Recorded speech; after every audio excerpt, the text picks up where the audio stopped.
Pagmulat pa lang ng mata ni Greg sa umaga ay agad na niyang inasikaso ang mga halamang gamot na pinapakulo niya. Ang mga halamang gamot na yon ay ibinebenta at inilalako niya sa kung sino-sino. Marami din naman bumibili nito dahil kilala na rin naman siyang albularyo. Sa murang edad niya, natutunan na niyang manggamot. Kaya naman ito na rin ang nagsilbi niyang hanap buhay. Pare, Oh, ano na naman kailangan mo? ito naman Tinawag ka lang, may kailangan na kagad. Malamang, saka ka lang naman pumupunta rito kapag may gusto kang makuha eh. Wala naman akong kailangan. Sabi ka naman, may gusto lang ako sabihin sa'yo. Yan ano bang sasabihin mo? Alam mo yung anak ni Aling Pinang? Oh, babae na naman. Ay nako, tigilan mo ako. Wala akong panahon sa mga babae. Ito namang taong to, nagkukwento lang naman. Di nga ako interesado. Sungit! Gusto mo na bang tumandang binata? Kung tatanda ako ng binata nang wala namang iniintinding sakit ng ulo, oo. Pero, mahirap mabuhay na mag-isa Mas mahirap mabuhay kapag may kasamang aasikasuhin pa. Alam mo, kung bakit ang sungit mo palagi? Wala kasing nagpapasaya sa'yo Alam mo kung anong nagpapasaya sa akin. Eh di yung mga lamang gamot mo at mga gamot na binibenta mo. Uy, alam mo naman pala eh. Pre, iba pa rin kapag merong tao na nagiging dahilan kung bakit ka nabubuhay. At iba rin ang pakiramdam kapag may taong dahilan kung bakit mamamatay ka sa stress. Eh naku, umalis ka na nga. Nakakaganyan ka lang naman kasi iniwan ka na ni Karen Tumigil sa ginagawa si Greg nang marinig ang sinabi niyo ng kanyang kaibigan. Tila hindi niya nagustuhan ang sinabi nito. Binitiwan niya ang hawak na palakol at saka tumingin ng seryoso kay Tolitz. Nakaramdam naman ng pagkailang ang lalaki pero hindi pa rin ito tumigil. Oh, bakit? Totoo naman, di ba? Wala nang iwan ka ni Karen, ang tingin mo na sa mga babae, pare-pareho. Migil ka nga. Pare naman, 5 taon na nakakalipas. Hanggang ngayon ba, hindi mo pa rin matanggap na wala na siya? Pre, ikaw rin naman kasi ang may kasalanan kung bakit siya umalis Kasi palagi kang abala sa pag-aalbularyo mo. Alam mo kasi, kapag nagmahal ka ng babae, dapat binibigyan mo rin ng oras. Hindi naman kasi sila disenyo lang Hindi ka ba titigil? Bakit? Masakit kasing marinig ang katotohanan, di ba? Na iniwan ka kasi nagkulang ka. Tapos ngayon, idadamay mo lahat ng babae, kasalanan mo rin naman. Aalis ka ba o hindi? Aalis na nga. Talaga kahit kailan, tinalo pa babae na may dalaw Napapailing na lamang na naglalakad ang lalaking si Tolitz. Si Greg naman, padabog na sinipa ang kahoy sa gilid. Hindi niya matanggap na tama ang sinasabi ni Tolitz. Sa kabilang banda, aminado rin naman siya na meron talaga siyang naging pagkukulang sa nakaraan niyang relasyon. Naupo siya sa gilid. Huminga siya ng malalim. Napapatulala na lamang siya sa pinapakulong mga dahon. Ay nako, busy talaga tong Tolitz na to. Kay aga-aga naninira ng umaga Nang matapos na niya ang pinakukuluan niya, nagtungo na siya sa bahay ng kanilang kapitan. Ihahatid niya ang halamang gamot na kanyang nagawa. Nang nasa harapan na siya ng malaking bahay, agad niyang kinausap ang gwardya. Pinapasok lang siya nito nang malaman na siya ang albularyong inaasahan ng kapitan. Pagpasok niya sa loob, ay inabutan niya ang kapitan sa paborito nitong tambayan, sa bakuran kung saan naroon ang mga panabong nitong manok. Buti naman at nandito ka na. Baka na talaga lalamunan ko Sakto dating mo. Naubos na kasi yung unang binili ko sa'yo. Ilang araw na akong walang inom na ganito kaya balik na naman ang plema. Mas mabisa na to ngayon. May hinalo kong halaman na bago. Sinubukan ko na yan, kaya alam kong epektibo yan. Paano mo naman nalaman na epektibo yan kung wala ka namang ubo? Ang totoo niyan, may ubo ko nung nakaraan pagkatapos kong magatid sa iyo ng gamot. Sinadya kong magpahawa sa iyo para masubukan ko itong bago kong ginawa. Haba, pambihira ka talagang tao ka.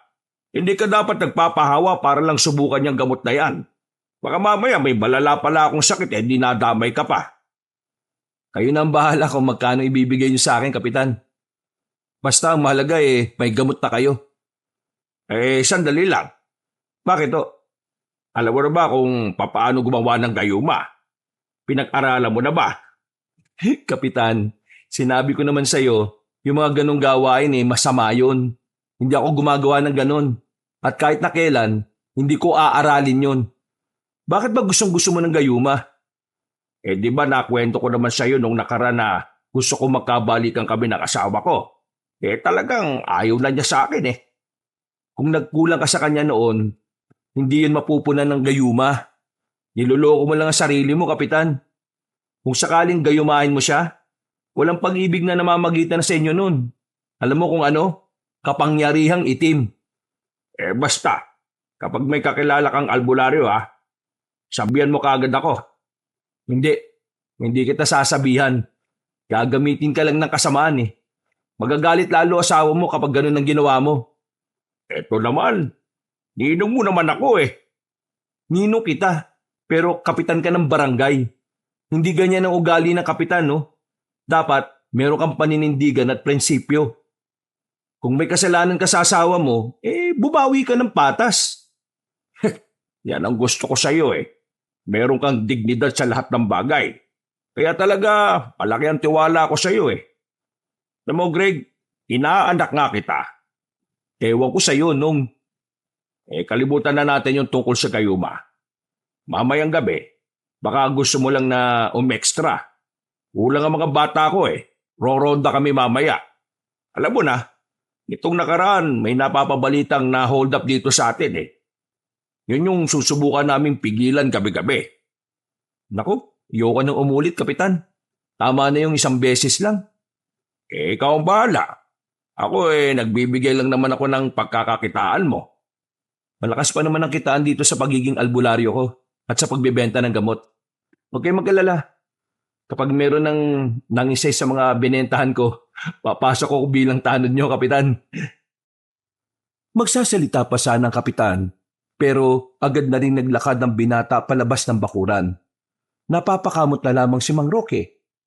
Habang naglalakad naman si Greg pabalik ng kanilang bahay, meron siyang nakasalubong na isang matandang babae.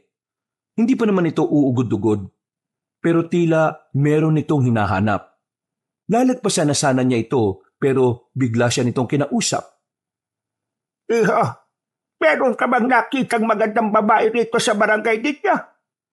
Maputi siya, mahaba ang buhok. Basta, maladiwata ang mukha. Nagkakamali po yata kayo ng lugar na pinaghahanapan niyo sa kanya. Kahit po kasi kailan, hindi nagkaroon ng maganda dito sa barangay na to. Sinasabi ba bang puro pangit ang mga babaeng narito? Kayo po nagsabi niyan O sige po, lalakad na po ako. Sa sandaling yun, normal na matanda lamang ang tingin ni Greg sa matandang babae. Hindi niya masyadong pinansin. Kahit pa alam naman niya sa kanyang sarili na medyo walang modo ang pagkakasagot niya. Nang makauwi siya sa kanyang bahay, ay itinuon na lamang niya ang sarili sa kung ano-anong bagay.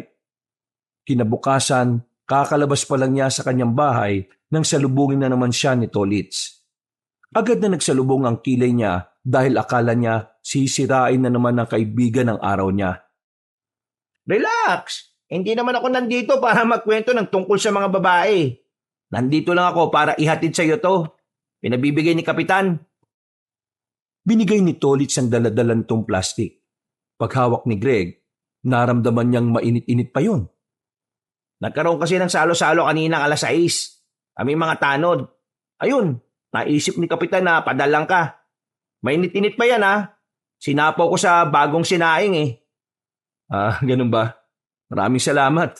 Sakto, hindi pa ako nag-aalmusal. Pasensya na pala kahapon Alam ko, medyo pangit yung mga sinabi ko.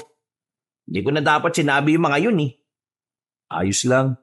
Totoo naman ang mga sinabi mo Mahirap talagang tanggapin kapag may basehan yung paratang. Baka naman sumama loob mo sa akin Hindi no.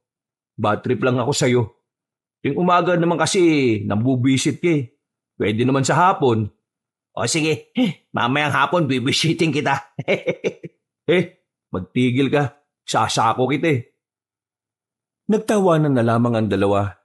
naging maganda ang umaga ni Greg nung oras na yon. Pagdating naman ng hapon, nagtungo siya sa likuran ng kanyang bahay kung saan tanaw na tanaw ang ilog. Bira talaga mga naliligo dito, pati brief iniiwan. Kinuha niya ang sanga sa gilid. Sinungkit niya ang brief at saka itinapon sa malayo. Magsasalok na sana siya ng tubig mula sa ilog nang bigla siyang makarinig ng boses ng babae na parang kinikiliti. Dahil sa kuryosidad, pinuntahan ni Greg ang mga naririnig niya. Pagsilip niya sa likuran ng bato, nakita niya ang kilalang matandang lalaki sa kanilang lugar. Si Mang Danilo. Kilala ito sa pagiging babaero at pagiging manyakis. Nagtama ang tingin nila na matanda, habang ang babae naman ay tila hiyang-hiya. Pambira ng mga albularyo na to. Storbo eh. Di mo ba nakikita may gagawin kami? Nakikita ko kayo. Nakakita ako ng nakakadiring eksena. Nakakadiring eksena? Anong nakakadiri dito? Parang apo mo na yung babae na yan eh. Maawa ka naman no? Anong pakialam mo? Hindi naman ito minor de edad ah. Wala akong pakialam. Kaya nga aalis na ako eh. Wisit. Puntahan ka sana ng aswang. Aalis na sana si Greg pero napukaw na matanda ang kanyang atensyon. Ang salitang aswang ang kumuha ng interes niya para muling harapin si Mang Danilo. Bakit? Nakakita ka ba ng aswang? Hindi. Anong gagawin ko dun? Doon ka magtanong sa mga ngaso. Huwag sa akin. Storbo ka eh. Nakakita sila ng aswang? Doon ka nga magtanong sa kanila. Hindi sa akin. Pwede ba? Umalis ka na nga muna. Tutuloy na namin yung gagawin namin. Ngumisi na lamang si Greg at naglakad na lamang paalis. Nagsalok na lamang siya ng tubig at bumalik na rin sa kanyang bahay. Naging mabilis ang oras noon para kay Greg. Sa dami kasi ng ginawa niya, ay hindi na niya namalaya na sumapit na ang gabi. Uy, manayata. Nagyaya ka yatang mag-inom ngayon. Bakit, ayaw mo ba? Hindi umuwi ka na lang. Malamang gusto. Minsan lang ito mangyari, no? Pero seryoso, may problema ka ba? Wala naman. Bigla ko lang na-miss yung mga magulang ko. Naisip ko lang kasi, kung hindi siguro sila nagiwalay, masaya pa siguro kami ngayon. Nasa na ba kasi sina tito at tita? Si tatay, stay in sa Maynila. Si nanay, huli kong balita, may kinakasama na raw. Naintindihan ko naman yung nararamdaman mo, pre. Ang mahalaga ngayon ayos ka naman. Nakakasurvive ka naman araw-araw. Tingnan mo nga kahit ilang taon mo na silang hindi nakakasama kinakaya mo. Wala lang. Bigla ko lang na-miss yung pakiramdam na kumpleto ang pamilya. Alam mo, hindi naman sa minamalit ko yung sitwasyon mo, Pero kahit na ganyan yung nangyari sa pamilya mo, may nararamdaman akong inggit sa iyo eh. Alam mo bakit? Kasi may tatay ka pa. May nanay ka pa. Pwede mo pa silang makita kapag ginusto mo. Ako, wala na talaga sila. Alam mo naman ang nangyari sa kanila, di ba? Kung hindi sana na-aksidente yung motor na sinasakyan nila, di sana buhay pa sila. Kung ayos lang, matanong lang kita. Ano yung una mong naisip nang mapagtanto mo na wala na yung mga magulang niyo? Siyempre, natakot ako. Dalawa lang kami magkapatid Tapos si ate pa, may sarili ng pamilya. Ako na lang mag-isa sa bahay. Halos pareho tayo ng buhay. Pareho tayong walang magulang. Ang pagkakaiba nga lang, yung iyo, buhay pa. Yung sa akin, wala na. Ang una kong naisip ko na magiging mahirap para sa akin yung mga susunod na araw, linggo at mga taon. Pero inisip ko na lang din na baka parte lang din ito ng pagsubok sa buhay ko na kailangan kong lampasan. Kasi ganun naman, di ba? May mga pangyayari sa buhay natin na akala natin sinasadya ng Diyos. Pero kasama pala sa pagkakataon natin yon para mas lalo tayong tumibay. Alam mo, may natututunan na naman ako sa'yo. Matino ka naman palang kausap kapag seryosohan no? Kainis ka naman pare. Naiiyak na ako. Buisit.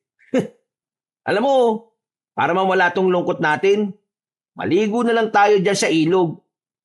Ano ka ba? Gabi na, no? Malalim. Baka magkasakit pa tayo. O kaya, baka mabati ka pa. Sige na, ayun lang eh. Tara na, dali na lang natin itong lambanog. Tapos sa batuan tayo mag-inom. O di ba? Parang camping lang.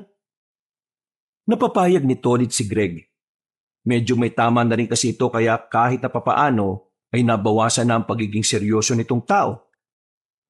Ilang lakaran lang naman ay nakarating na rin sila sa ilog. Naganap sila na mas magandang pwesto hanggang sa nakarating na nga sila sa ibabaw ng malaking bato. Inilapag nila ang alak at pulutan doon. Nag-ipon ng mga tuyong kahoy para magpaapoy. Nang magsimula na sila, merong kakaibang nakita ang binatang si Tolits. Pre, tingnan mo oh. Tao ba yun? Ha? Saan? Gastok. Ayun oh, yung sa batuan. Teka, diyan ka lang. Lalapitan ko. Lakas loob na naglakad si Greg patungo roon. Nang malapitan na niya yon, ay kagad niya itong sinuri. Nanlaki ang kanyang mga mata nang makita ang isang babaeng nakahiga habang ang kalahating katawan nito ay nakababad sa tubig. Sinong babae ito? Gagi. Tao yan pre. Patay na yata yan eh. Marahang inawakan ni Greg ang leeg ng babae. Dito na niya napagtanto na may pulso pa pala yun. Gasti. Buhay pa to. Tara, tulungan mo ako. Ha? Ano gagawin natin dyan? Iaahon natin. Baka mamaya tumas ang tubig. Malulunod to ng tuluyan. Baka naman papagbintangan tayo dyan. Tulungan mo na lang ako. Kapag may nangyari masama dito, mas lalo tayo mapagbibintangan eh. Kahit na nagdadalawang isip ay agad nilang binuhat ang babae patungo sa ibabaw ng malaking bato. Dito na nila napagtanto na kulay puti ang buhok nito. Nang tapatan nila ng ilaw ang mukha ng dalaga, nakita nila ang kagandahan nito na tila isang anghel. Napaka-perpekto na mukha. Para bang walang kapintasan. Gagi pre. Sobrang ganda naman ito. Ano kaya nangyari dito? Tolits, puntahan mo si Ninong. Sabi mo may nakita tayong babae rito. Huwag mong ipapaalam sa iba ha. Sa kanya mo lang sasabihin. O bakit bawal malaman ng iba? Kapag may nangyari kang masama dito, mapagbibintangan din tayo. Mas maganda ng si Ninong lang ang nakakaalam. Sige na, bilisan mo na. Nagmamadaling makaalis ang lalaking si Tolits. Binantayan naman ni Greg ang babae. Maya-maya pa, nagulat na lamang ang lalaki nang biglang dumilit ang mga mata ng dalaga. Tumingin ito sa kanya, pero halatang nanghihina pa rin dahil hindi nito maigalaw ang buong katawan. Tulungan mo ko. Wala kami ginawa masama sa iyo ha. Tinulungan ka lang namin. Tulungan mo ko. Kailangan ko makaligtas. Ha? Teka, ano bang nangyari sa iyo? Nakikiusap ako. Tulungan mo ko. Hindi nila ako pwedeng makuha. Hindi nga kita maintindihan. Dinawin mo nga yung kwento mo para alam ko kung paano kita tutulungan. Hinahabol nila ako eh. Hindi na natapos ng babae ang kanyang sasabihin nang mawalan na naman ito ng malay. Paghawak ni Greg sa leg nito, naalarma siya nang maramdaman ang kakaibang init ng katawan nito. Ano bang nangyayari dito? Biglang taas ng lagnat. O sige, bubuhatin na kita. Hindi na hinintay pa si Tolits. Dinala na niya ito sa kanyang bahay. Dahil malapit lang din naman yon, hiniga niya ang babae. Basang-basa ang katawan nito. Hindi naman niya magawang palitan ng suot dahil magmumukha na naman siyang manyakis. Kaya ang ginawa niya, binalutan niya na lamang ito ng kumot. Mabilis naman niyang kinuha ang gamot na ginawa niya para sa lagnat. Pilit niyang pinapainom nito ang dalaga. Ayan, Kapitan. Yan yung babaeng nakita namin. Ano nangyari dyan, Greg? Nakita nga namin to sa batuhan. Dinala ko na rito kasi biglang tumaas yung init ng katawan niya eh. Pero napainom ko na ng gamot. Kailangan nating sabihin to sa mga kakilala kong pulis. Huwag muna. Bakit wag? Nakausap ko siya kanina. Nasabi niya sa akin na merong humahabol sa kanya. Hindi natin alam kung sino mga yon. Kapag sinabi natin to sa mga pulis, marami ang makakaalam. Baka mas lalo lang malagay sa alanganin ng buhay niya. Ayos pre. Ngayon nakikita ko ng concern ka na ulit sa babae. Sira ulo. Pinagawa ko lang to kasi pakiramdam ko, responsibilidad natin siya kasi tayo nakakita sa kanya. Kung sa bagay, may punto ka. Sa ngayon, dito na muna yan. Mamaya pagbalik ko sa barangay uutusan ko yung mga tanod kong umikot sa ilog. At baka meron silang makitang mga masasamang loob. Huminga na lamang ng malalim ang lalaking si Greg. Hindi kasi ito makapaniwala na sa isang iglap, biglang magbabagong takbo ng gabi nila ni Tolits. Binantayan nila ang dalaga. Dahil sa kaba, nawala na rin ang mga tama nila. Hindi rin sila makatulog sa kakaisip. Umabot na ng umaga na magkaroon na rin ng malay ang babaeng si Raya. Ang papatulog na sanang diwa nila ay biglang nagising. Napatayo ang dalawang binata nang makitang bumangon na ang babae. Tila nagtataka pa ito sa paligid. Direkta itong napatingin kay Greg. Kayo ba ang tumulong sa akin? Oo, kami nga. O ano? Kumusta ang ang pakiramdam mo? Maraming salamat sa ginawa niyong pagtulong sa akin. Kung hindi dahil sa inyo, baka wala na ako. Miss, ano ba pangalan mo? Taga saan ka ba? May mga magulang ka ba? Raya ang pangalan ko. Wala na akong mga magulang. At kung saan ako nakatira, sa lugar kung saan hindi magagawang paniwalaan ng kagaya ninyo. Ha? May ganun ba? Kung may sumasakit pa sa'yo, sabihin mo sa akin, gagamutin kita. Isa akong albularyo, kaya may kalaman ako sa mga panggagamot. Wala na masakit sa akin. Ayos na ako. Pero meron pa kayong pagkain? Nakakaramdam na kasi ako ng gutom eh. Oh, pagkain daw. Sige, bumili ka sa labas. Bakit ako? Kapag may nangyaring masama dyan, kaya mo bang gamutin kagad? Hindi. Pero, Sige na, lumabas ka na. Napapakamot na lamang sa ulo ang lalaking si Tolits. Wala na itong nagawa kundi sundin na lamang ang utos ni Greg. Samantala, tila nakakaramdam naman ng hiya ang lalaking si Greg nang tumingin sa kanya ang babae. Nagtama ang kanilang paningin. Bagay na mas lalo niyang kinaiilang. Hindi niya rin alam kung bakit parang tumitiklop siya sa babaeng yun. Samantalang iritang-irita siya sa kababaihan. Paano niyo ako nakita? Nagiinuman kami kagabi dyan sa ilog. Napansin ka naming nakaiga sa batuhan. Yung kalating katawan mo, nasa tubig. Dinala ka namin dito. Kaya nga lang, hindi ka naman namin pwedeng palitan ng suot kahit na basang-basa ka. Kaya yan pa rin ang suot mo ngayon. Bakit hindi pwede? Hindi mo alam? Hindi. Kasi papalitan mo lang naman ako ng suot eh. Bigla na lamang nag-init ang mukha ng lalaking si Greg. Tila nagkaroon siya ng hiya sa sinabi niyo ng babae. Pakiramdam niya ay hindi niya dapat yung narinig. Tiningnan niya ang mukha ni Raya. Seryoso lang ang mukha nito. Wala sa mukha ng dalaga ang pangaakit o pagbibiro. Inosente lamang ang ekspresyon ng mukha nito. Hindi ko alam kung anong klaseng tao ka. Pero para lang sa kaalaman mo hindi pwedeng palitan ng isang lalaki ang damit ng isang babae. Maliban na lang kung ang lalaki at ang babae mag-asawa. Kung ganon, dapat pala maging mag-asawa tayo para papalitan mo na ako ng kasuotan ko. Ha? Hindi ganun. Malakas ka na at kaya mo nang kumilos. Hahanapan kita ng bagong damit para malaban yung suot mo. Ganon. Sa ganung paraan ka makakapagpalit ng suot. Pero ang sabi mo, Wala ka ba talagang alam sa buhay? alam sa buhay. Wala.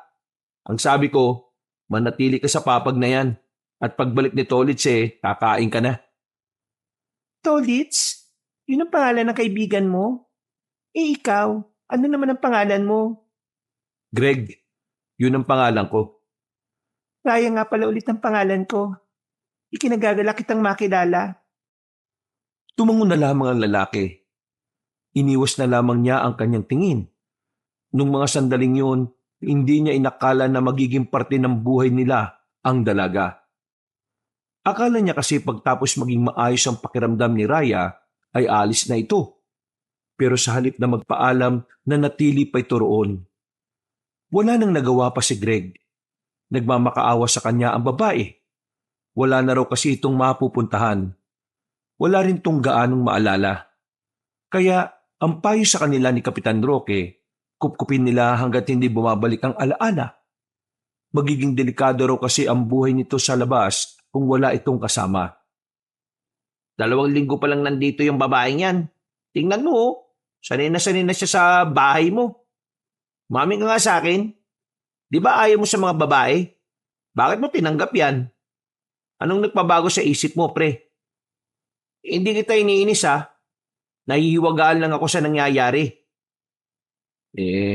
Nahihiwagaan din ako eh. Paano nahihiwagaan? Hindi ko nga alam. Pagdating sa kanya, parang hindi ko kayang humindi. Baka naman kasi Hoy, hindi to gaya ng iniisip mo ah. Basta, komplikado. Tuwing titingnan ko lang siya, pakiramdam ko may mabigat akong responsibilidad na kapag hindi ko ginawa, maraming maapektuhan. Ano? Mabigat na responsibilidad? Basta, wag mo na lang isipin. Hindi naman to gaanong mahalaga eh. Baka masyado lang ako nag-iisip. Napalingon ng dalawa sa babaeng si Raya habang nagsasampay ito ng mga nilabang damit. Ngumiti ito sa kanila ng saglit. Agad namang napaiwas ng tingin si Greg.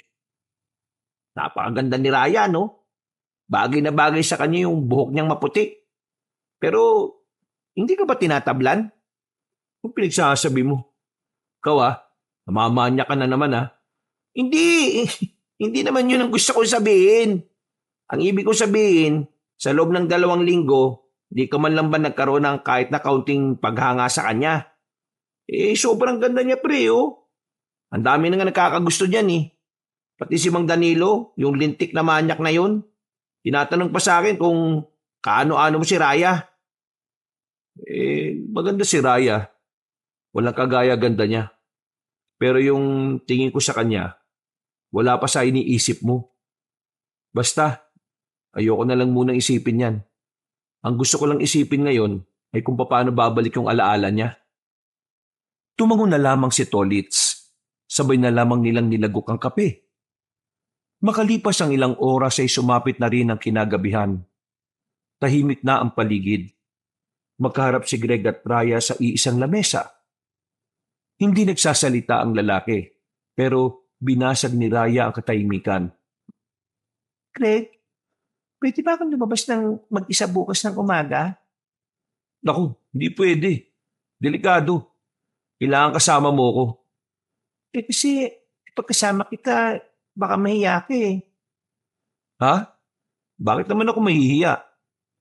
Kasi may nagtanong sa akin kung makaano-ano tayo para hindi maging masama ang tingin nila sa'yo. Sinabi ko kasi na makasintahan tayo. Hindi na napigilan ni Greg ang kanyang sarili. Naibugan niya ang inunguyang pagkain. Bumulwak ang kanin sa mukha ng dalaga.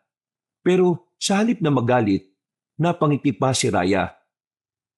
Ganito ba ang bagong paraan ng paghilamos?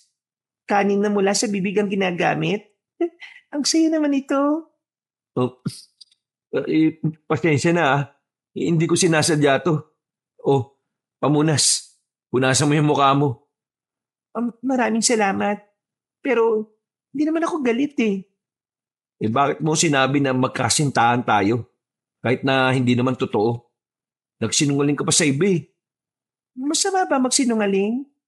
Malamang. Anong klaseng tanong yan? Saan lupad ka ba galing at bakit parang ang dami mo namang yatang hindi alam? Ang tanda mo na no? Kung masama pa lang magsinungaling, dapat lang na totohanin na natin ito para ang kasinungalingan na sinasabi ko ay maging katotohanan. Ha? Sinasabi mo dyan? Maging magkasintahan na tayo.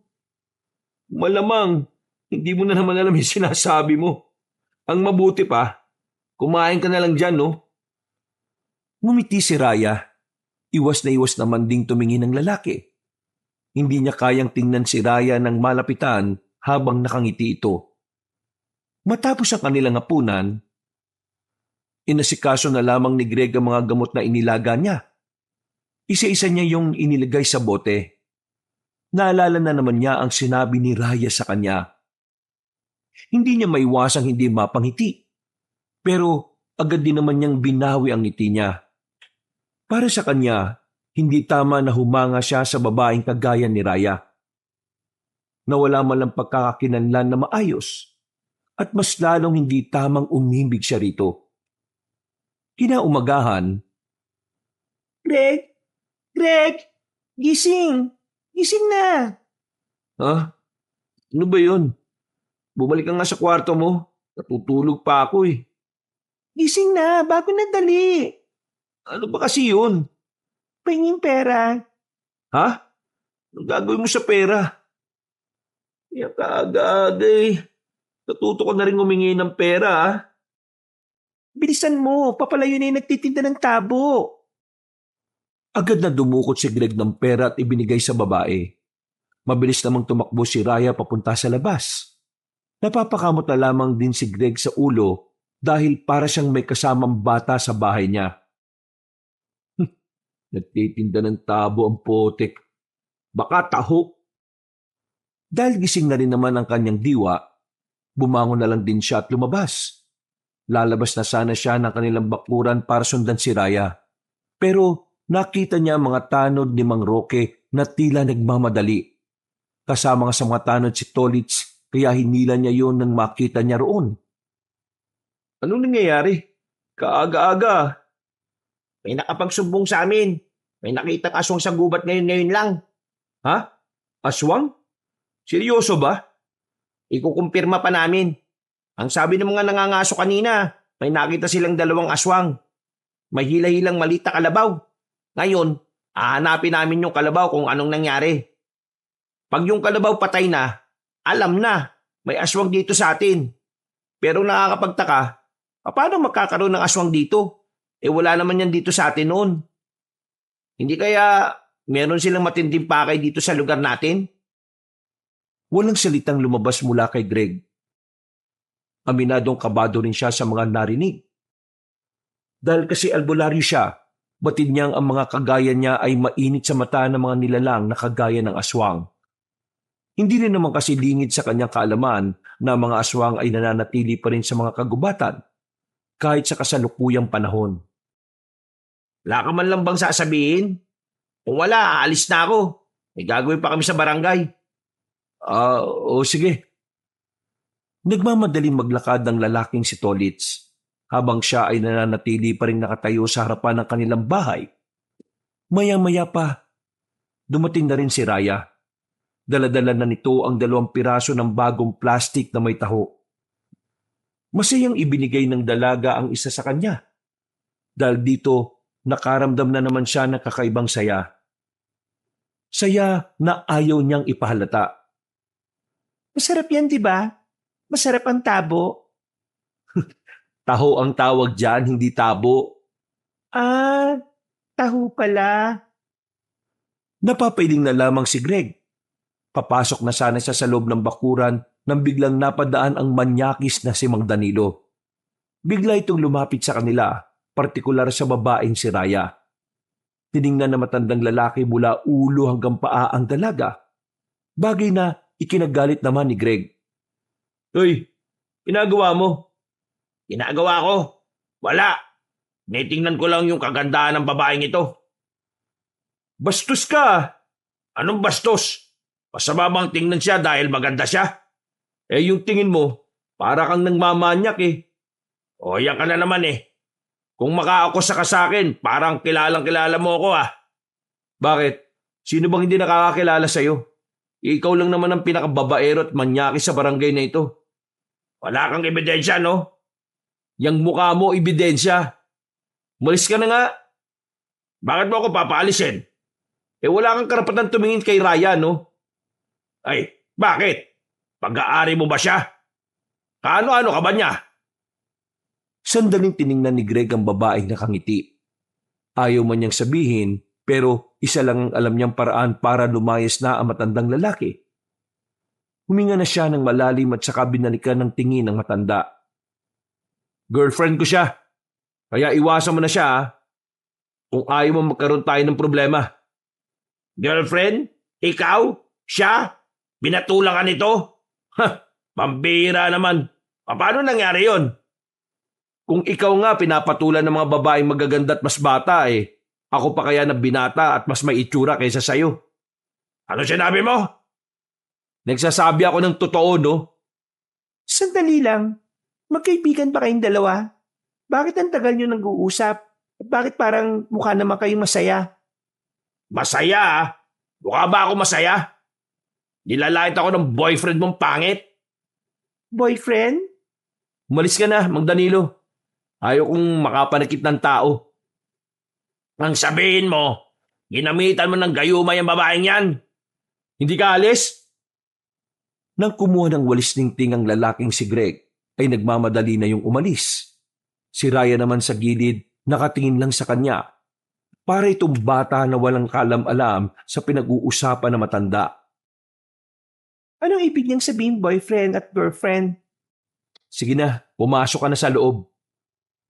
Nauna nang naglakad si Greg papasok sa loob. Mga bandang tanghali, isinama na lamang niya si Raya sa pag-alis dahil hindi maaaring maiwan ito ng mag-isa sa bahay. Habang naglalakad, nakatingin sa kanila ang mga kalalakihan na nadadaanan nila. Iritang-irita na siya sa mga nakatingin, pero wala siyang magagawa.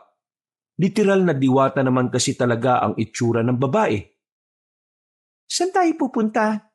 Akala ko ba bawal ako lumabas? Walang magbabantay sa'yo, kaya isasama na lang kita. Sabi mo matanda na ako. Kaya bakit kailangan mo pa akong bantayan? Para kang bata Ang dami mong hindi alam. Kaya hindi ako kampante na iwang ka. Uy, pre, saan ang punta mo? Magde-date kayo? Baliw. Pinagsasabi mo. Dadalin lang namin itong mga gamot sa mga customer ko. Ah, kala ko date na eh. Saan naman ang punta mo? Huwag mong sabihing sasama ka sa amin. Hindi ah. Palabas lang ako ng barangay. Papunta ako sa bayan. Meron daw kasi doon isang biktima ng aswang Pero nakaligtas. Gusto ni Kapitan Roque na makuhanan ko ng salaysay. Tingnan kung tutugma yung sinasabi niya sa sinasabi ng mga mangangaso. Teka. Bakit ang tahimik yata ni Raya? Uy Raya, inaaway ka ba nito? Ha? Hindi no? Bakit ka tahimik? Takot ka ba sa aswang? Huwag mo siyang tinatanong ng ganyan. Alam mo naman kung gaano ka-inosente ang babaeng yan Tolits, anong ibig sabihin ng girlfriend at boyfriend? Nang marinig ni Greg ang sinabing yon ng dalaga, ay biglang lumakas ang tibok ng kanyang puso. Namawis din ang kanyang palad dahil sa kaba. Nagiinit ang mukha niya sa kahihiyan. Raya, di ba sabi ko, ang girlfriend ay yung babaeng kasintahan. Yung boyfriend naman ay lalaking kasintahan. Bakit mo naman naitanong? Sabi kasi ni Greg kay Mang Danilo, girlfriend niya raw ako. Sabi naman ni Mang Danilo, boyfriend ka naman daw si Greg. Biglang siniko ni Tolit si Greg. Hindi naman makapagsalita ang lalaki. Hindi niya alam kung papaano niya dedepensahan ang kanyang sarili. Ikaw pre di ka nagsasabi kailan pa? Mali ka ng pagkakaintindi mo.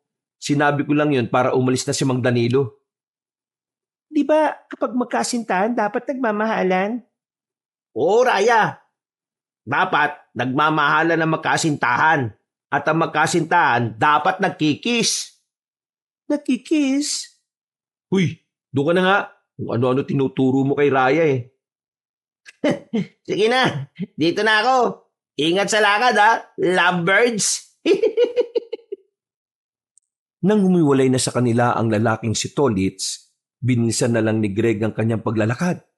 Sinundan naman siya ni Raya. Pero bago sila lumiko sa kanto, nakaramdam na lamang si Greg na wala na sa kanyang likuran ng babae.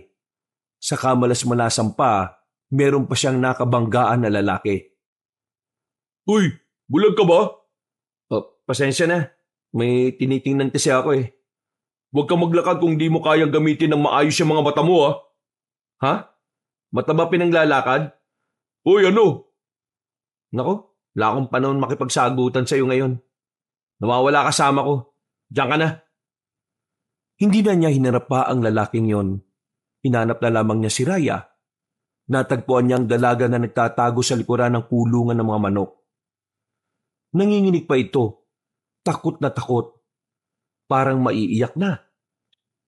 O Raya, ako to si Greg. Bakit? Anong problema? Uy, ako to. Huwag ka matakot. Ha? Greg? Oo, ako nga to. Bakit ba? Anong nangyayari sa'yo? Bigla ka na lang nawala tapos bigla ka na lang nagkakaganyan. Natakot ako sa kanya. Sino? Sabihin mo sino? Yung lalaki. Natatakot ako sa kanya. Sino bang lalaki? Yung lalaking humahabol sa akin. Naalala ko na siya. Teka, bumalik na ba yung alaala mo? Hindi ko pa maalala lahat. Ngunit naalala ko yung mukha niya. Ang pakiramdam ng takot ay damang-dama ko pa rin. Siya ang nilalang na yun. Tama, siya ang aswang na pilit akong kinukuha. Aswang ang lalaking sinasabi mo? Teka, bakit ka naman gustong kunin ng aswang? Hindi ko alam kung bakit niya ako gustong kunin. Wala akong maalala eh.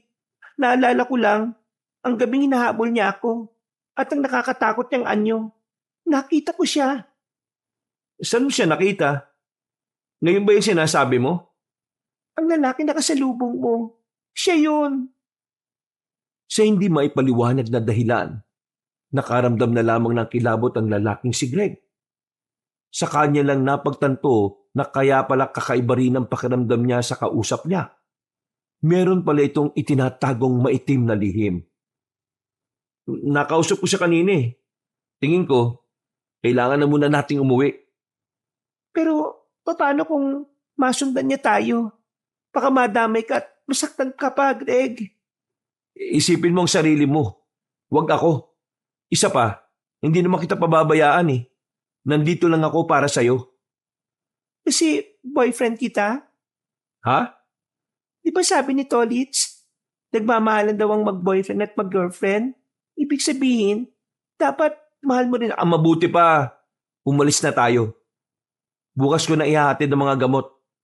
Umuwi na tayo. Nagdelikado na buhay mo rito. Hinawakan na lamang ni Greg ang kamay ng babae at sabay na rin silang bumalik.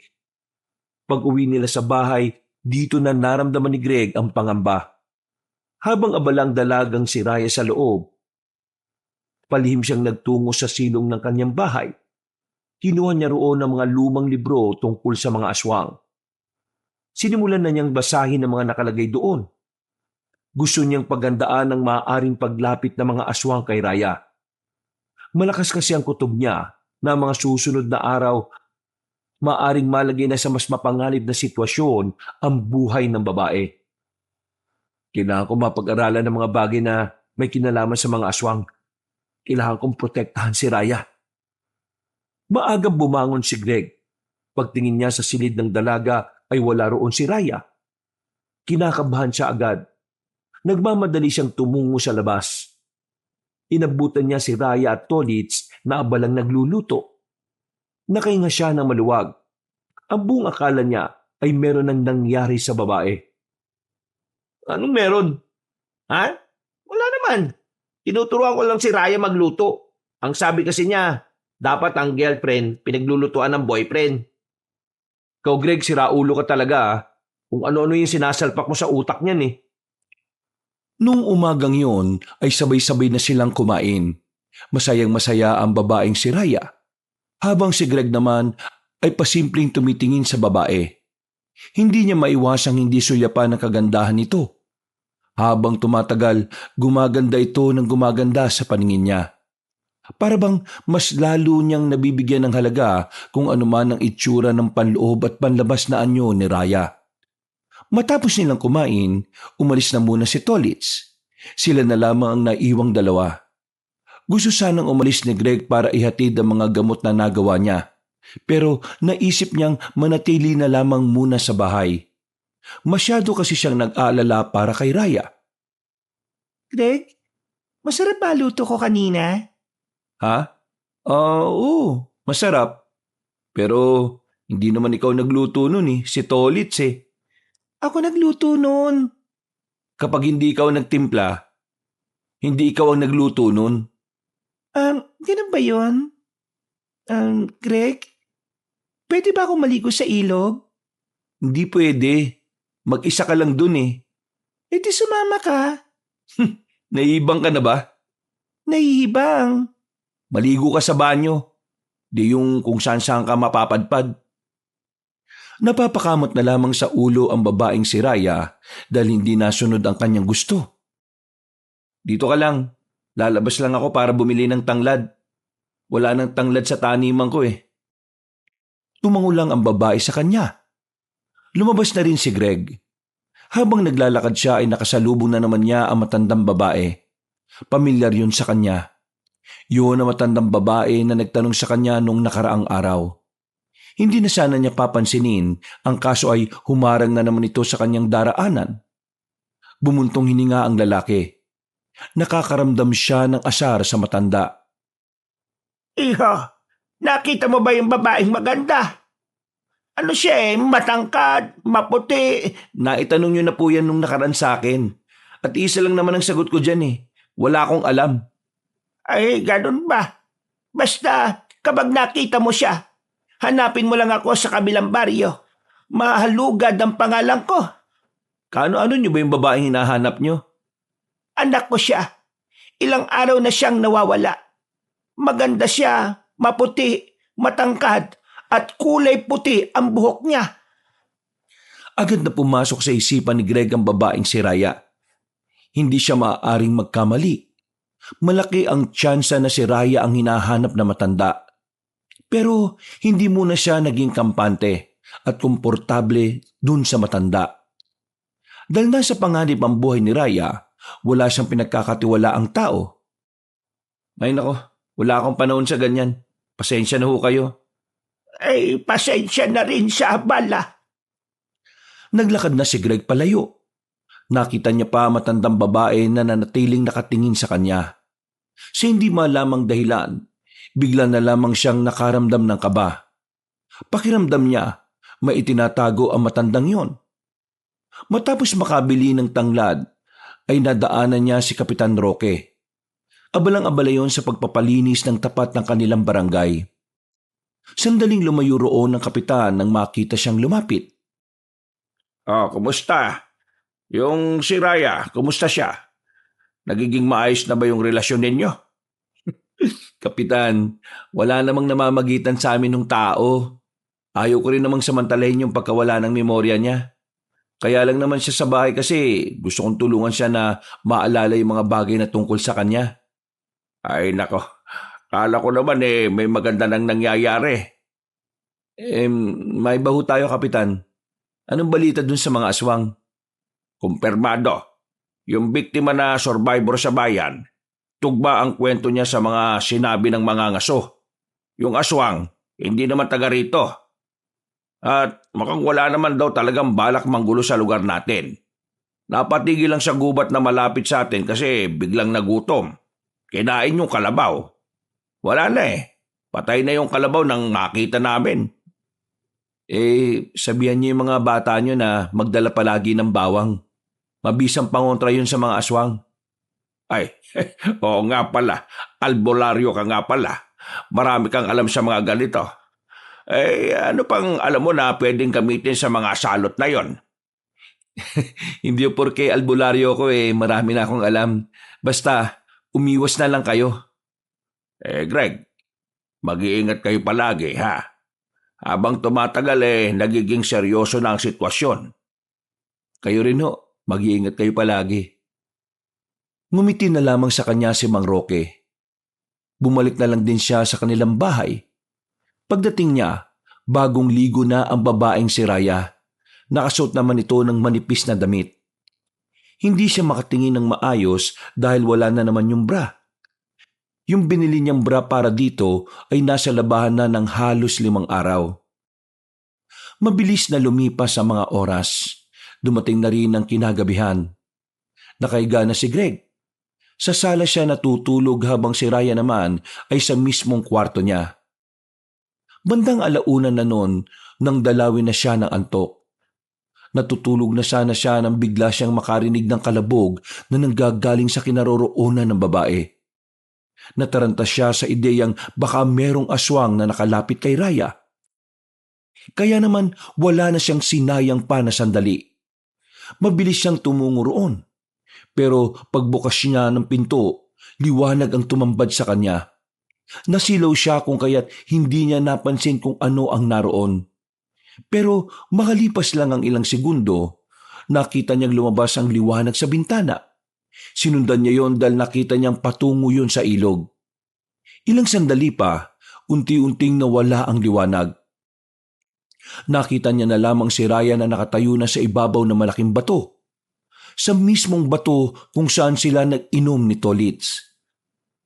Raya? Ako nga, Greg. Paano nagkaganyan ka? Teka, sabihin mo nga sa akin, sino ka ba talaga? Bumalik na ba ang mga alaala mo? Tama. Nagbalik na lahat ng alaala ko. At alam ko na kung sino ako. At alam ko na rin kung bakit ako tumakas nung gabing yon. Sabihin mo nga sa akin kung anong eksaktong ikaw. Ang dami pang sinasabi. Greg, isa akong diwata. Diwata? Paano ka naging diwata?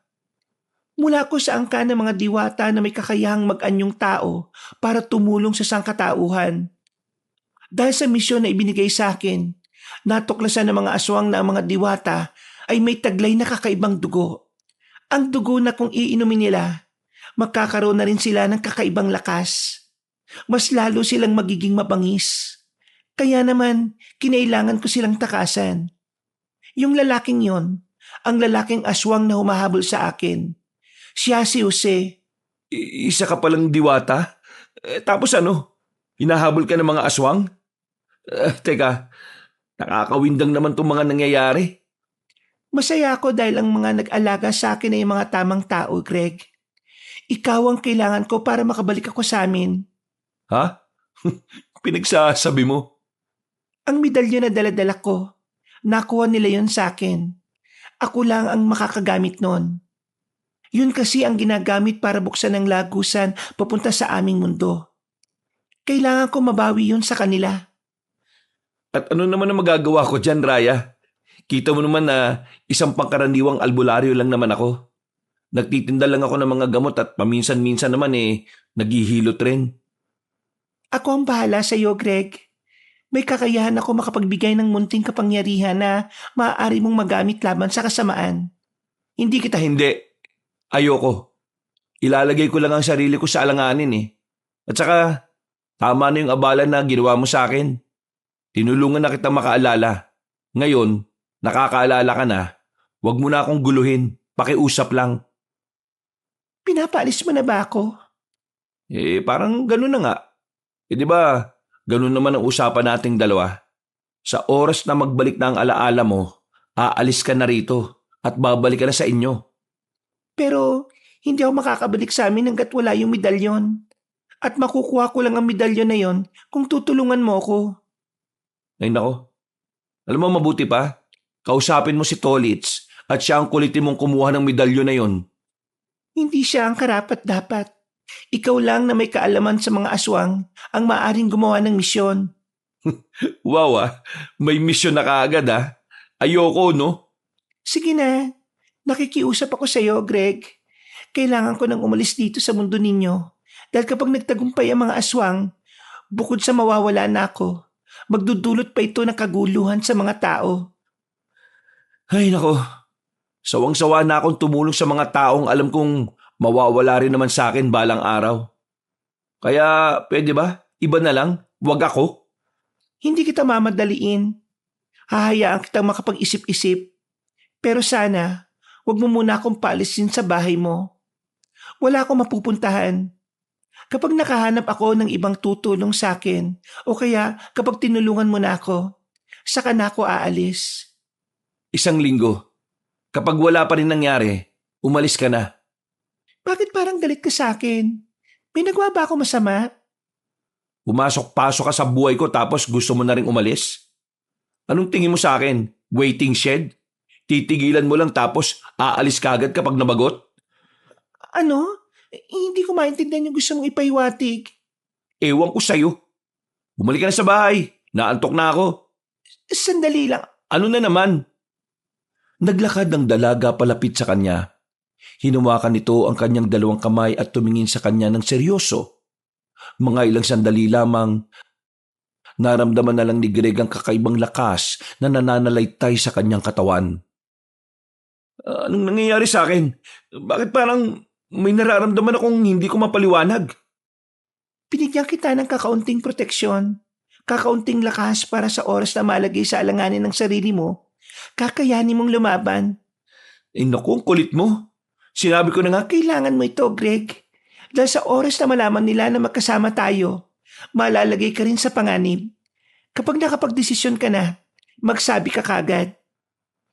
hindi na nakapagsalita pa ang lalaking si Greg. Sumunod na lamang siya sa babae. Bumalik na lamang siya sa kanyang tulog. Kinaumagahan, nagising siya at nakita niya ang dalaga sa bakuran na nagiinit ng tubig. Parang wala lang nangyari. Bigla niyang naalala ang mga sinabi sa kanya ni Raya sa ilog. Nagtaka siya. Napaisip. Hindi niya alam kung totoo ba ang mga narinig niya mula sa babae o baka panaginip lang. Umupo siya sa gilid. Nag-isip ng malalim. Pinakiramdaman niya ang kanyang sarili. Hindi niya nararamdaman ang lakas na binibigay sa kanya ng dalaga. Tumingin siya ulit kay Raya. Mas lalo siyang nalito nang nginitian siya nito. Panaginip lang ba yon?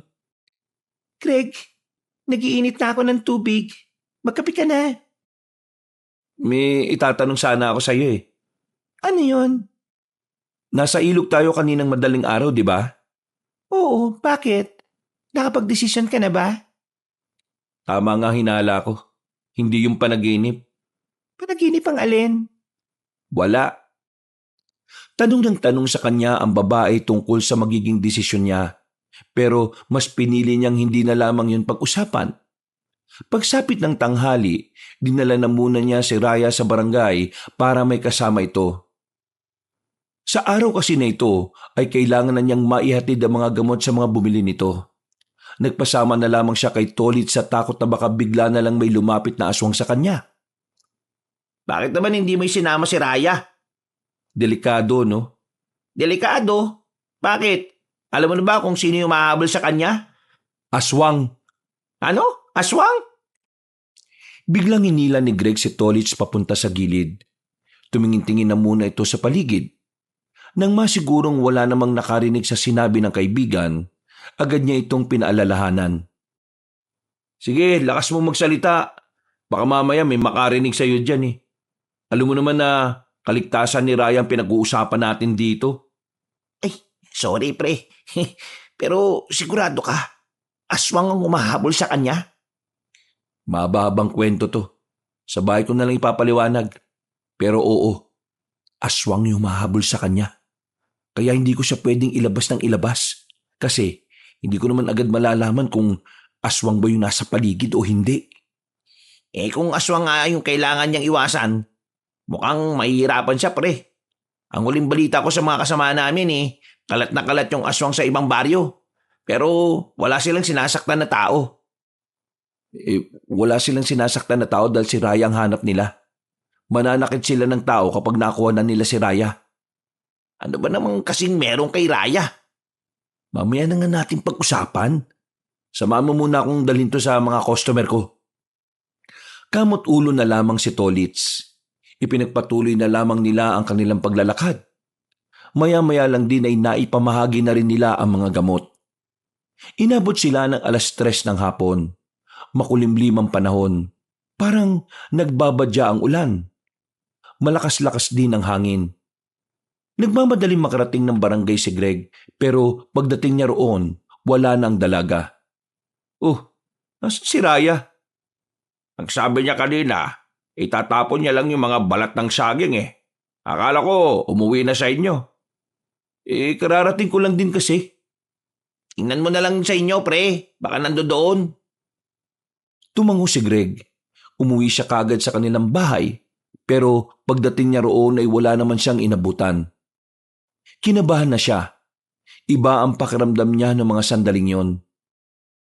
Wisit naman talagang buhay to. Kararating ko lang eh. Hindi mapakali si Greg, kaya hinanap niya ng hinanap ang dalaga sa kanilang barangay. Nagtanong-tanong na rin siya sa mga minsang nakausap ng dalaga, pero ni isa sa mga yon ay wala silang kaalam-alam. Hiningi na nga rin ni Greg ang tulong ng kapitan, pero inabutan na lang sila ng malakas na ulan ay wala pa rin silang nahahanap na babae. Pre, kanina pa tayo naghahanap pero wala pa rin ah. Hindi ako pwedeng sumuko sa paghahanap sa kanya. Kapag aswang ang nakakuha sa kanya, mas malaking gulo ang mangyayari. Eh bakit ba kasi ayaw mo pang sabihin sa akin para maintindihan ko? Pre, diwata si Raya. Napatamimi si Tolit sandali habang nakasilong sila sa gilid. Hindi ito makapaniwala nung una at inakala nitong nagbibiro lamang si Greg. Pero nanatiling seryoso ang binata. Isang diwata si Raya. Etong nakarang gabi, nagbalik na yung alaala niya. Kilala na rin niya kung sino yung aswang na humahabol sa kanya. Gagawin siyang kasangkapan ng mga aswang para maging immortal at malalakas sila. Nako, komplikado naman pala yung sitwasyon na to. Saan ba galing niya si Raya? Eh kung diwata siya, edi bumalik na lang siya sa kanila para ligtas siya. Eh ang problema, hindi naman siya taga rito sa mundo natin. Taga ibang dimensyon siya. Sa mundo mismo ng mga diwata. Kailangan niya mabawi sa mga aswang yung medalyon na nakakapagbukas ng lagusan pabalik sa kanilang mundo. Bumuntong hininga na lamang si Tolits. Parang nanakit din ang ulo nito sa kakaintindi. Tara, hanapin na natin. Pasukin na natin yung gubat, pre. Wala na tayong talagang choice. Gubat na lang talaga yung huling lugar na pwede nating paghanapan sa kanya. Kahit na nababasa na sila ng ulan ay wala silang pakialam. Pinasok nila kagad ang masukal na kagubatan.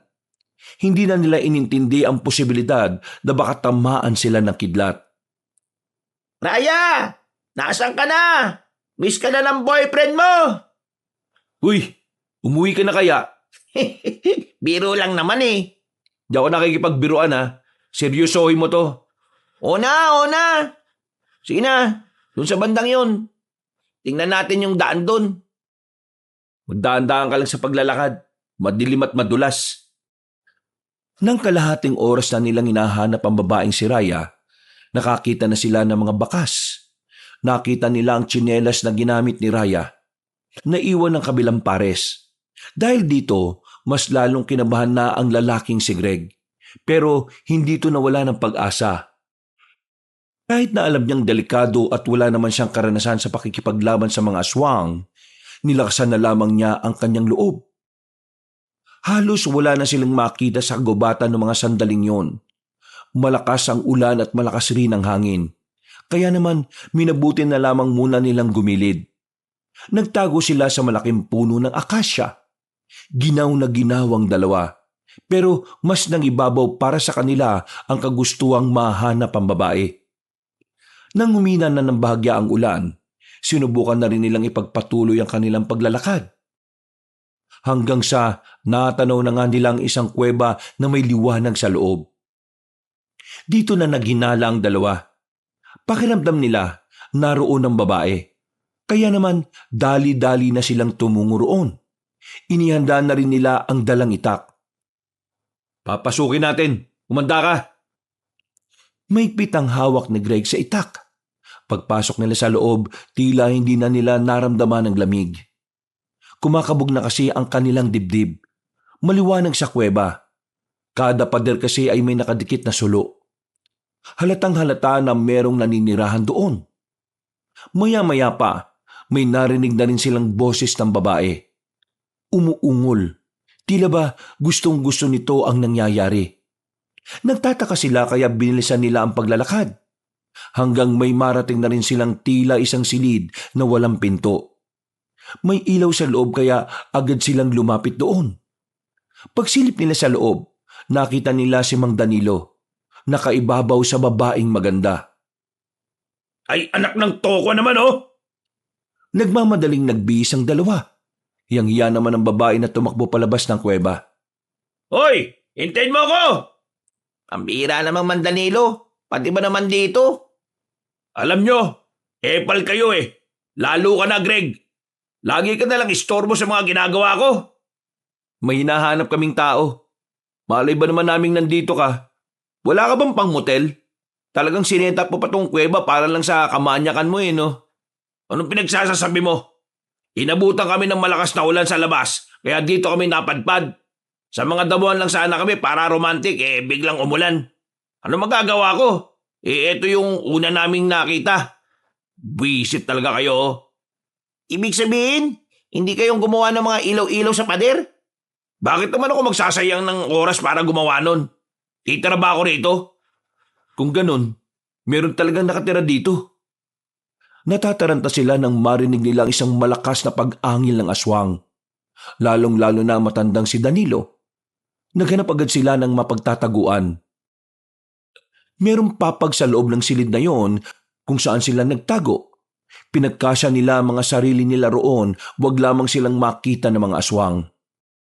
Lalong nanlaki ang kanilang mga mata nang makita nilang binagsak sa mismong harapan nila ang bangkay ng isang babae. Ang babaeng kasama sana ni Mang Danilo sa ibabaw ng kama. Tumatagas ang dugo mula sa leeg at balikat nito. Nakadilat at nakatingin pa sa kanila. Sa hindi inaasahang pagkakataon, nakalika ng ingay si Mang Danilo dahil sa pagkabigla.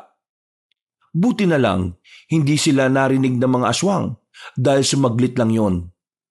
Pag-alis ng mga nilalang, sakalang lumabas ang tatlo. Nakatingin sila sa kaawa-awang babae. Gagi, kawawa naman to pre. Wala na tayong magagawa dyan. Patay na yan eh.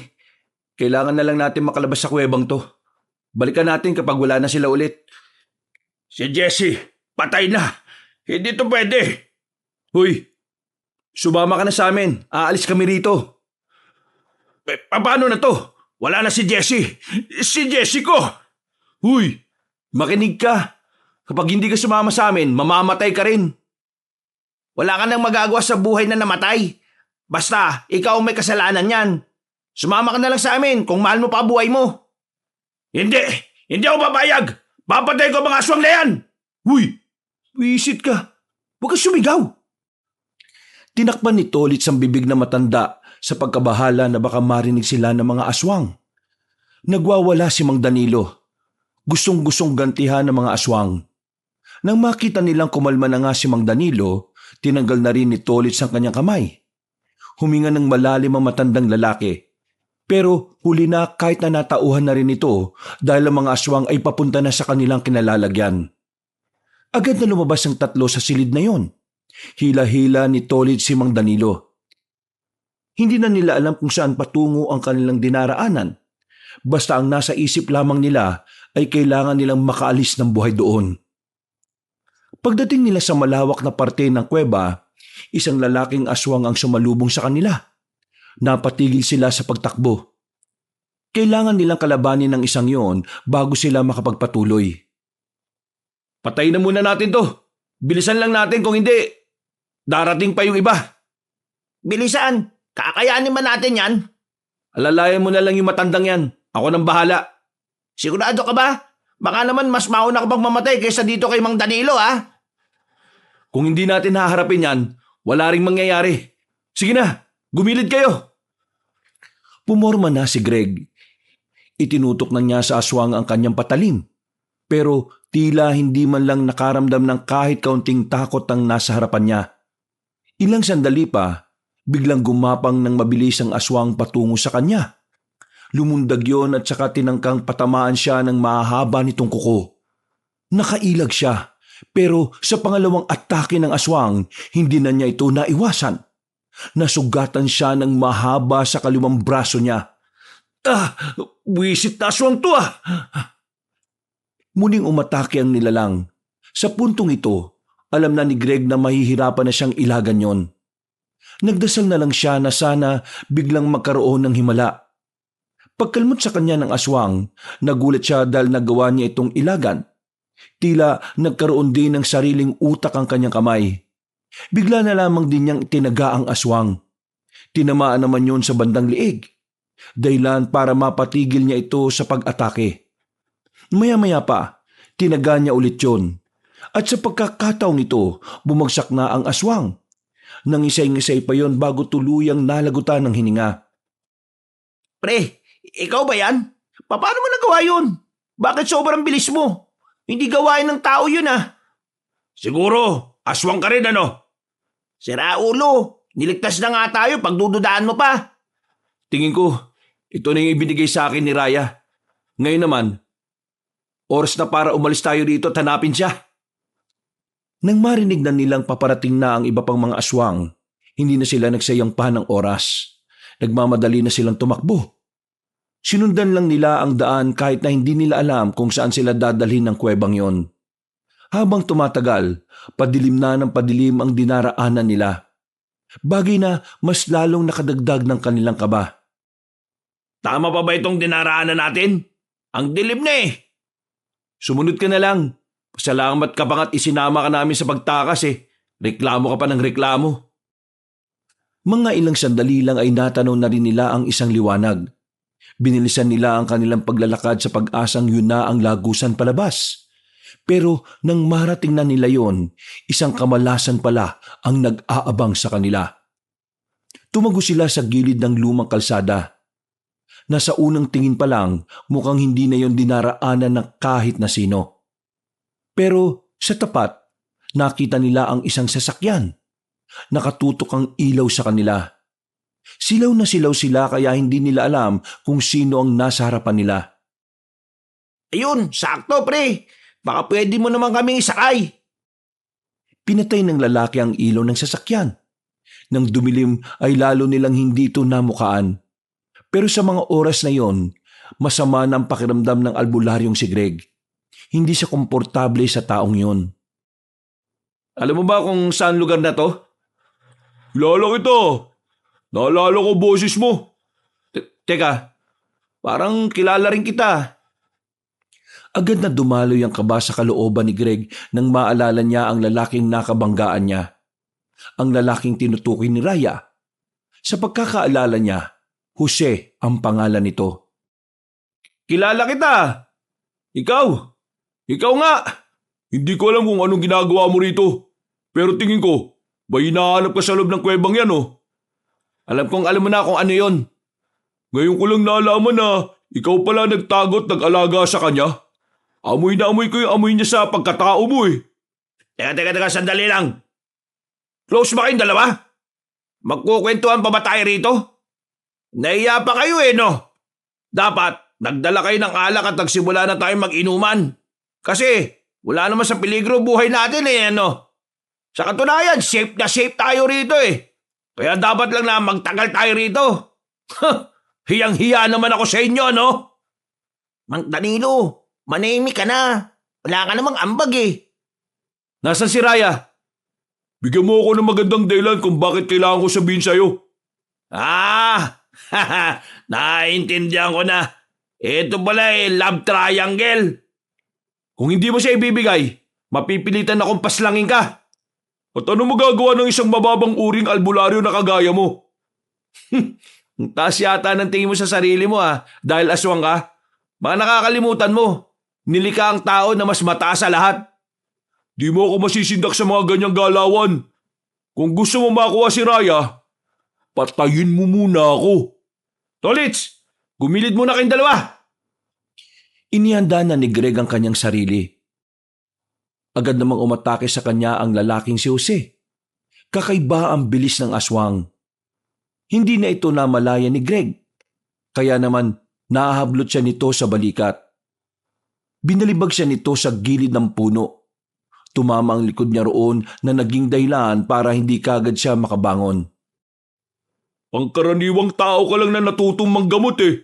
Ang lakas naman ng loob mong hamunin ng isang aswang na kagaya ko. Huwag ka maging kampante. Wala kang nalalaman sa tunay kong pagkatao. Eh di aalamin ko ngayon bago kita ilibing sa lupa. Nilapitan siya ulit ng lalaki. Hinawakan naman siya sa buka at saka sapilitang inangat. Hindi pa ito nakontento. Sinuntok siya ng ilang ulit sa sikmura. Sa puntong yon, Nababahala na si Tolits at Mang Danilo. Kitang-kita nila kung papaanong madihado ang lalaking si Greg. Pero hindi nagpatinag ang lalaking si Greg. Kahit na hinang-hina ang kanyang tuhod, ay ginawa niya pa rin ang makakaya niya para makabangon. Sa halip na panghinaan ng loob, mas lalo pa siyang ginanahan. At bumabangon ka pa talaga, ha? Gusto mo pa bang masaktan? Tingnan natin ang daldal mo. Ipinikit ni Greg ang kanyang mga mata. Sinubukan niyang palabasin ang kalakasan na binigay sa kanya ng babaeng si Raya. Pagdilat niya, nararamdaman na niya ang enerhiya na dumadaloy sa kanyang ugat. Ang kaninang gegewang-gewang ay nakakatayo na ulit ng tuwid. Nagtaka ang aswang na si Jose. Hindi ito makapaniwala na makaka-recover ang albularyo. Humarap itong muli na parang wala lang nangyari. Yan ang tropa ko! Teka, anong nangyayari? Akala ba kanina mamamatay na siya? Pinagdarasal mo yatang siraulo ka eh. Wala kang galang sa matanda, ah. Sa'yo lang, buwang ka kasi. Sa mga sandaling ito, nakaramdam ng inis ang aswang na si Jose. Kaya naman ipapakita na rin ito ang tunay nitong kalakasan. Mukhang inilabas mo na talaga kung ano ka, ha? Pwes, tatapatan lang kita para naman hindi nakakaya. Bigyan mo ako ng magandang... Hindi na naituloy pa ni Jose ang sasabihin na mabilis na tumakbo si Greg. Nang makalapit ito, isang malakas na suntok ang pinakawalan nito. Nagawa namang makailag ni Jose, pero nakalapit ulit si Greg. Hindi na namalaya ni Jose na nasa gilid na pala si Greg. Tumama ang malakas na suntok sa mukha ni Jose. Dahilan para magkanda bungi-bungi ang ngipin nito. Anong klaseng nilala ka? Ano ka na ba namang sabayan ng kagaya kong aswang, ha? Nagbago ng mukha si Jose. Nagkaroon ito ng mahahabang pangil. Noong mga sandaling yon, mas lalong bumangis ang kalaban ni Greg. Kasing bilis na rin niya ito. Halos pantay na rin sila ng lakas. Papaslangin kita! Hindi ako magpapatalo sa isang mortal! Papaslangin kita! Hindi yan sinasabi, no? Ginagawa yan! Nagsulubong ng suntok ang dalawa. Natamaan ni Jose si Greg sa braso, pero tinamaan naman ni Greg ang aswang sa panga. Hindi pa roon natatapos ang laban. Mas nagpalitan pa sila ng maraming suntok. Hindi nila namamalaya na lumalayo na pala sila. Nakarating na sila sa lumang tunay. Magaling ka! Masaya ako ngayon kasi matatapos ang mahabang panahon.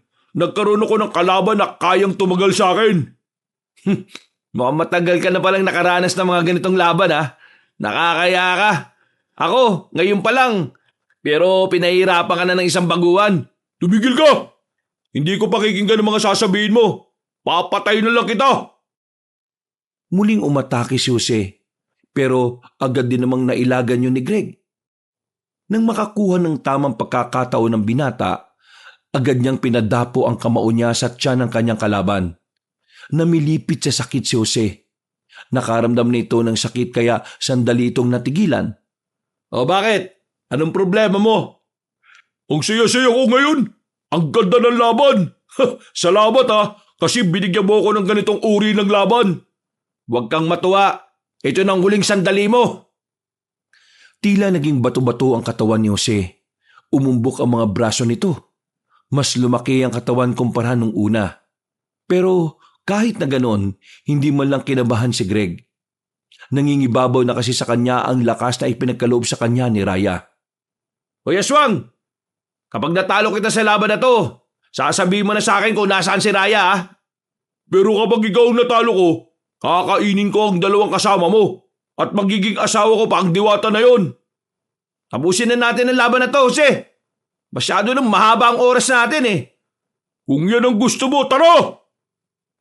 Muling gumapang na mabilis ang lalaking si Jose. Tumalon nito ng mataas. Pagbagsak nito, nagawang makaiwas ni Greg. Nakakita ng tamang pagkakataon ng binatang albularyo. Kinuha na ni Greg ang itak sa lapag. Mabilis niya itong itinarak sa tagiliran ni Jose.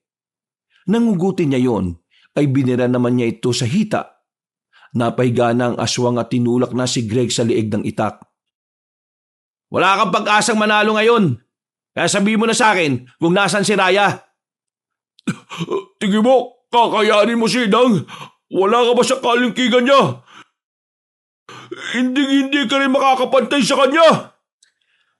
Tama na, Daldal. Sabihin mo na kung nasan si Raya. Diretso niyo ang abandonadong daan na to. Sa pinakadulo nito, meron kayong makikitang lugar. Yan ang lugar naming mga aswang. Pumasok kayo doon para hindi na kayo makalabas pa ng buhay. Doon na kayo mamamatay. Ang dami mo pang sinasabi. Yeah! Tinuluyan na ni Greg si Jose. Namatay ang aswang na nakadilat ang mga mata. Nang masiguro ni Greg na natalo na nga niya ang aswang na yon, nakahinga na rin siya na maluwag. Maya-maya lang, dumating na rin ang dalawa. Ang galing mo talaga, pre. Kakaiba ka. Hoy, sabi mo nga sa akin, aswang ka rin ba kagaya nila? Bakit kakaiba bilis mo? Bakit pareho kayo maliksi? Tigas talaga ng bungo nito eh. Sinabi nang hindi aswang si Greg. May kakaibang lakas lang siya na binigay ng isang diwata. Diwata? Nasaan yung diwatang yon? Gusto ko makita yung diwatang yon. Isa lang kasi yung diwatang nakita ko eh, si Raya. Tolits, bumalik na kayo. Mapanganib ang gagawin ko. Tutuloy ako para kunin si Raya. Pre, kakasabi lang ng aswang kanina, di ba? Lugar nila ang lugar na pupuntahan mo. Ibig sabihin, maraming aswang doon. Mamamatay ka ron kung mag-isa ka. Yatid mo na yung matandang yan. Magiging pabigat lang yan eh. Wow ah! Ako pa magiging pabigat ah! Kung hindi nyo sana inistorbo yung bembangan namin ni Jesse, di sana hindi nyo ako kasama ngayon. Kung hindi naman namin kayo nakita, baka aswang ang nakakita sa inyo. Magpasalamat ka na nga lang kasi kami ang unang dumating eh. Ayoko nang marinig ang mga sinasabi mo. Muwi ka na. Tolits, atid mo na to. Huwag na kayong dumaan sa kuweba ah. Dito, parang may daan dito paikot eh.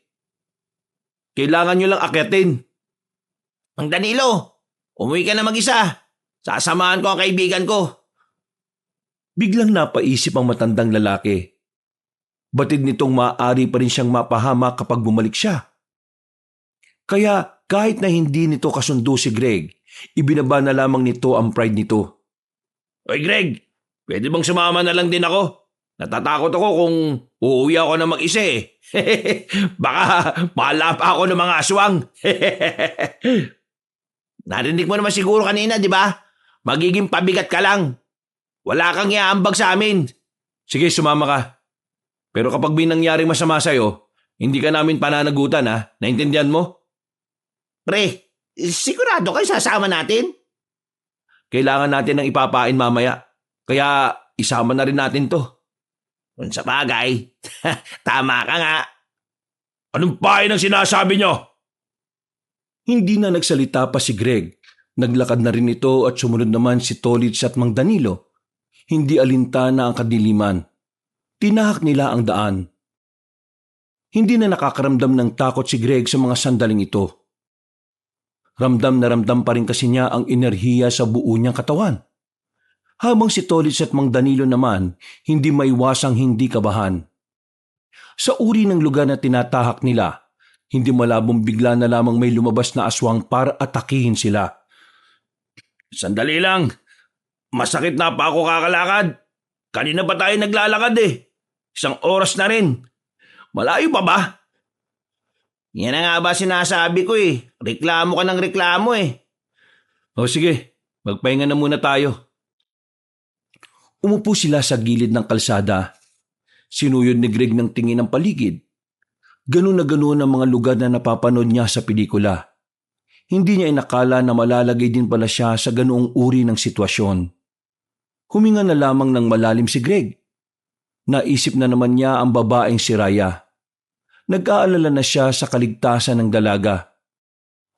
Pinapanalangin na lang niya sana manatiling ligtas ang babaeng minamahal niya.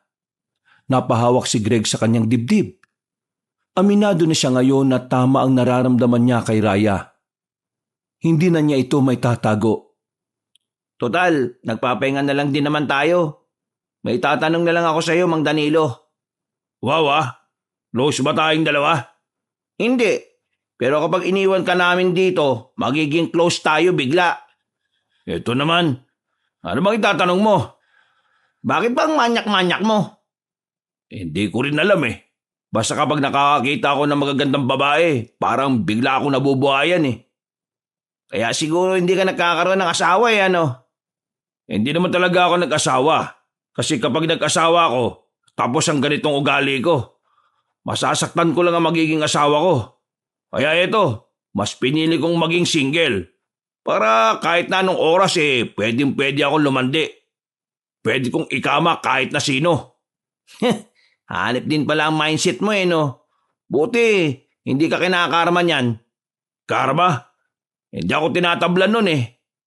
Eh ikaw, bakit wala ka pang asawa? Ang pangit mo kasi. Sus, nagsilita yung kulubot na mo ka ah. Itong kulubot na ito, marami na itong nilamukot. Sus, kung ako sa'yo, gumawa ka na ng kabutihan. Konting panahon na lang ay tatagal mo, manyakis ka pa rin. Eh magbabago na nga sana ako eh. Natagpuan ko na yung babaeng mamahalin ko ng totoo. Ang kaso, namatay naman siya kanina. Ha? Kasintahan mo yung babaeng yon? Sa lahat ng babaeng nakipaglandian sa akin, siya lang naman ang sineryoso ko eh. Mahal niya ako kahit na matanda na ako. Kahit wala akong binabayad na pera sa kanya, mahal niya ako. Pero sadyang malupit sa akin ang tadhana eh. Ayaw yatang magbago ako. Yan ang karma mo. Sabi mo hindi ka tinatablan ng karma. Isang malalim na paghinga na lamang ang nagawa ng matandang si Danilo. Itong unang pagkakataon na napansin ni Greg na parang tumino ng bahagya ang matanda. May konting panahon ka pa naman sa mundo eh. Pwede ka pang magbago. Bakit ba kung magsalita kayo eh para ngayon na ako mamamatay? Eh, depende. Malay mo, pagdating natin sa lugar ng mga aswang eh, mauuna ka na pala. Napalunok na lang ng laway ang matandang si Mang Danilo. Maya-maya lang din ay nagpatuloy na rin sila sa kanilang paglalakad. Mahaba-haba pa ang kanilang tinahak. Pero makalipas lang ulit ang isang oras, nakita na nila ang isang maliwanag na komunidad. Tila buhay na buhay sa malayuan. Sa unang tingin, para lang itong normal na lugar. Pero kapag naaalala ni Greg ang sinabi sa kanya ng nakalabang aswang, hindi niya maiwasang hindi kabahan. Batid niya na sa oras na humakbang sila patungo roon, nasa hukay na ang kabilang paan nila. Ano nang gagawin natin ngayon? May sinasabi yung nakalabang ko kanina. Inang ang tinuturing nilang pinuno. Hindi tayo dapat maging kampante. Wala tayong ideya sa inang na yun eh. Kaya dapat mag-ingat tayo sa mga kilos natin. Sige, dito na muna tayo. Oobserbahan muna natin ang lugar. Mag-iisip tayo kung paano natin hahanapin si Raya dyan. Sa ngayon, samantalahin natin ang oras na ito para makapagpahinga. Mukhang hindi na tayo makakalabas ng buhay sa lugar na yan ah. Baka hindi ko na masimulan ng pagbabago ko. Huwag ka masyado mag-isip ng negatibo. Mas lalo tayong hindi makakausad kung matatakot tayo eh. Sa aming mga albularyo, kapag palagi mong iniisip yung negatibong resulta, wala kang magagawang epektibong gamot. Kaya ang ginagawa ko, iniisip ko na magiging maayos ang lahat. Ang kailangan ko lang, magtiwala. Yun ang ginagawa ko sa kahit saang bagay. O yan, may natutunan ka na naman. Hindi yung puro susot puwet na lang ng babae ang nasa isip mo. Isang oras na silang naghintay. Kahit na basang-basa pa ang kanilang suot na natili sila roon. Tumila na rin naman ang ulan, pero hindi pa rin sila nakakabuo ng matinong plano. Dito lang kayo. O bakit? Ano na naman ang gagawin mo, pre? Susubukan kong makalapit. Mabilis naman ako eh. Kaya kung sakaling makahalata sila, mabilis din ako makakaalis. Kailangan ko makapagmasid ng mas malapit. Meron ako naisip na paraan para makapasok kayong dalawa sa lugar na yan nang hindi nila napapansin. Ano namang paraan? Gawin niyo akong pain. Uy, nagbibiro lang si Greg kanina. Bakit mo naman sineryoso? Kahit hindi niya sabihin, ito pa rin ang unang ideya na papasok sa utak ko. Kailangan natin itong subukan. Paano natin gagawin yan? Lalapit ako sa lugar nila. Magpapanggap akong baliw na naliligaw. Pupukawin ko yung atensyon nila. Kapag nasa akin ang atensyon ng mga yan, gumawa na kayo ng paraan para makapasok. Ako naman, mas gagawa ko ng eksena para mapilitan silang asikasuhin ako. Kapag nakuha nyo na si Raya, mauna na kayo. Paano kung patayin ka nila? Ang sabi nila, ang mga aswang, hindi basta-basta kumakain ng matanda. Kumbaga, bulok na ang laman loob ng mga nasa edad ko. Hindi nila ako pagkakainteresan. Una nilang iisipin, paano ako nakarating sa lugar nila. Pero dahil nga nagpapanggap akong baliw, iisipin nilang naligaw lang ako. Kung sakali mang pumalpak ang ideya ko at patayin nila ako, tanggapin na lang natin. Kahit na mukhang alanganin ang naisip ng matandang si Danilo, sinubukan na lang ni Greg ang pagkatiwalaan nito. Positibo ang kanyang pananaw sa pinaplano nila. Kaya na makabuelo sila, sinimulan na rin nila ang kanilang binabalak. Palihim silang lumapit. Nang ilang metro na lang ang distansya nila, naunang lumabas ang matandang lalaki. Nilagyan pa nito ng putik ang muka at ilang parte ng katawan. Bago makalapit, nagbaliw-baliwan na si Mang Danilo. Kung ano-ano ang mga sinasabi nito para lang maging kapani-paniwala ang ginagawa. Ganap na ganap ah. Parang sanay na siya. Pare, seryosohan na to. Mag-focus ka na. Pinanood lamang nila ang ginagawa ni Mang Danilo. Nang makita nilang nakapasok na yun sa arko ng lugar, narinig na lamang nilang sumigaw ang matanda. Nasaan si Jessie? Mahal ko Jessie! Nasaan ka na? Oh, nagsaing ka na ba? Aba, anong lugar to? Teka, nasa Amerika na yata ako eh. Hoy, lalaki! Kilala mo ba si Mario? Kilala mo? Sinong nakakakilala kay Mario? Kilala niya si Jessie. Kilala nating lahat. Sa ginawa ni Mang Danilo, nakita nilang naglabasan ng bahay ang mga naroon. Nasa bakuran na ang mga aswang. Nakatingin sa matanda. Pinagpatuloy lang ni Mang Danilo ang ginagawa niya. Lumigid-ligid pa ito sa putik na parang bata. Pre, dali, pagkakataon na natin to. Pinagkaguluhan na ang matandang si Danilo. May ilang aswang na natatawa sa ginagawa niya. Pinagdiskitahan ng matanda. Ginawang katatawanan pero maya-maya lang din may dumating na ilang kalalakihan at kinuha si Mang Danilo. Sa puntong yon, tuluyan ang nakapasok si Greg at Tolitz. Dumaan silang dalawa sa gilid. Sa isang iglap lang, malayo-layo na kagad ang narating nila Greg at Tolitz. Anong ginagawa mo? Nagko-concentrate ako. Ha? Bakit? Kapangyarihan at lakas ni Raya ginagamit ko. Kaya magagamit ko rin to para malaman kung nasan siya ngayon dito. Bira naman pre. Dapat kanino mo pa inisip yan nung nandun tayo sa malayo. Ngayon lang sumagi sa utak ko eh. Kaya manahimik ka na muna. Sa likuran ng bahay umupo si Greg at ipinikit niya ang kanyang mga mata. Huminga ito ng malalim. Dinadaman nito ang paligid. Maya-maya pa, naramdaman na rin niya ang presensya ni Raya. Nalaman na niya agad kung nasaan ang dalagang diwata. Nasa gawing to. Dito ko siya nararamdaman. Tara, sumunod ka sa akin. Wala silang sinayang na pagkakataon. Agad nilang pinuntahan ang direksyon kung saan nakakulong ang babaeng si Raya. Hindi nagtagal, nakita na nila ang kulungan. May dalawang nagbabantay sa gilid. Dito ka lang. Bibilisan ko lang to. Dinukot ni Greg ang kanyang kutsilyo sa gilid. Ginamit niya ang kakaiba niyang bilis para paslangin ang dalawang aswang. Sinaksak niya ang mga yun sa leeg. Nang bumagsak na ang dalawang aswang, nilapitan niya agad ang selda ni Raya. Gawa lang sa makapal na sanga ang selda. Kaya ginamit niya ang lakas niya para wasakin yon. Pagtingin niya kay Raya, hinang-hina ang babae. Raya, ako to, si Greg. Greg, kailangan niyo akong itakas. Sa linggo, kapag wala ng ulan at kapag bilog na ang buwan, gagamitin na nila ako. Kailangan ko na makalis dito bago pa dumating ang araw na yon. Huwag ka magsalita. Itatakas na kita dito. Kinuha na ni Greg ang babae. Nakarating sila kay Tolitz na walang nakakakita sa kanila. Tiningnan na muna ni Greg ang paligid. At nang masigurong ligtas ang kanilang daraanan, hindi na sila nagsayang ng oras. umalis na sila agad doon.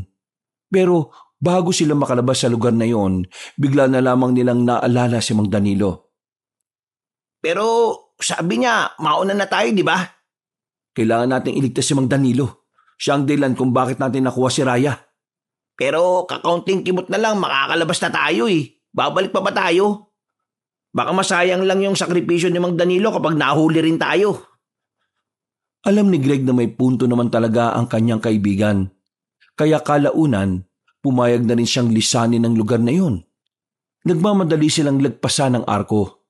Nang nasa kagubatan na sila, naganap na muna sila ng matataguan ng maramdamang may mga aswang na umaaligid sa gubat. Greg, maraming salamat sa inyo, lalo na sa iyo. Siyempre, ililigtas kita. Bakit naman hindi boyfriend ka niya at girlfriend mo siya? Pwede ba? Huwag ngayon, Tolits. Raya, ano ba nangyari sa'yo? Bakit kayo nang hina?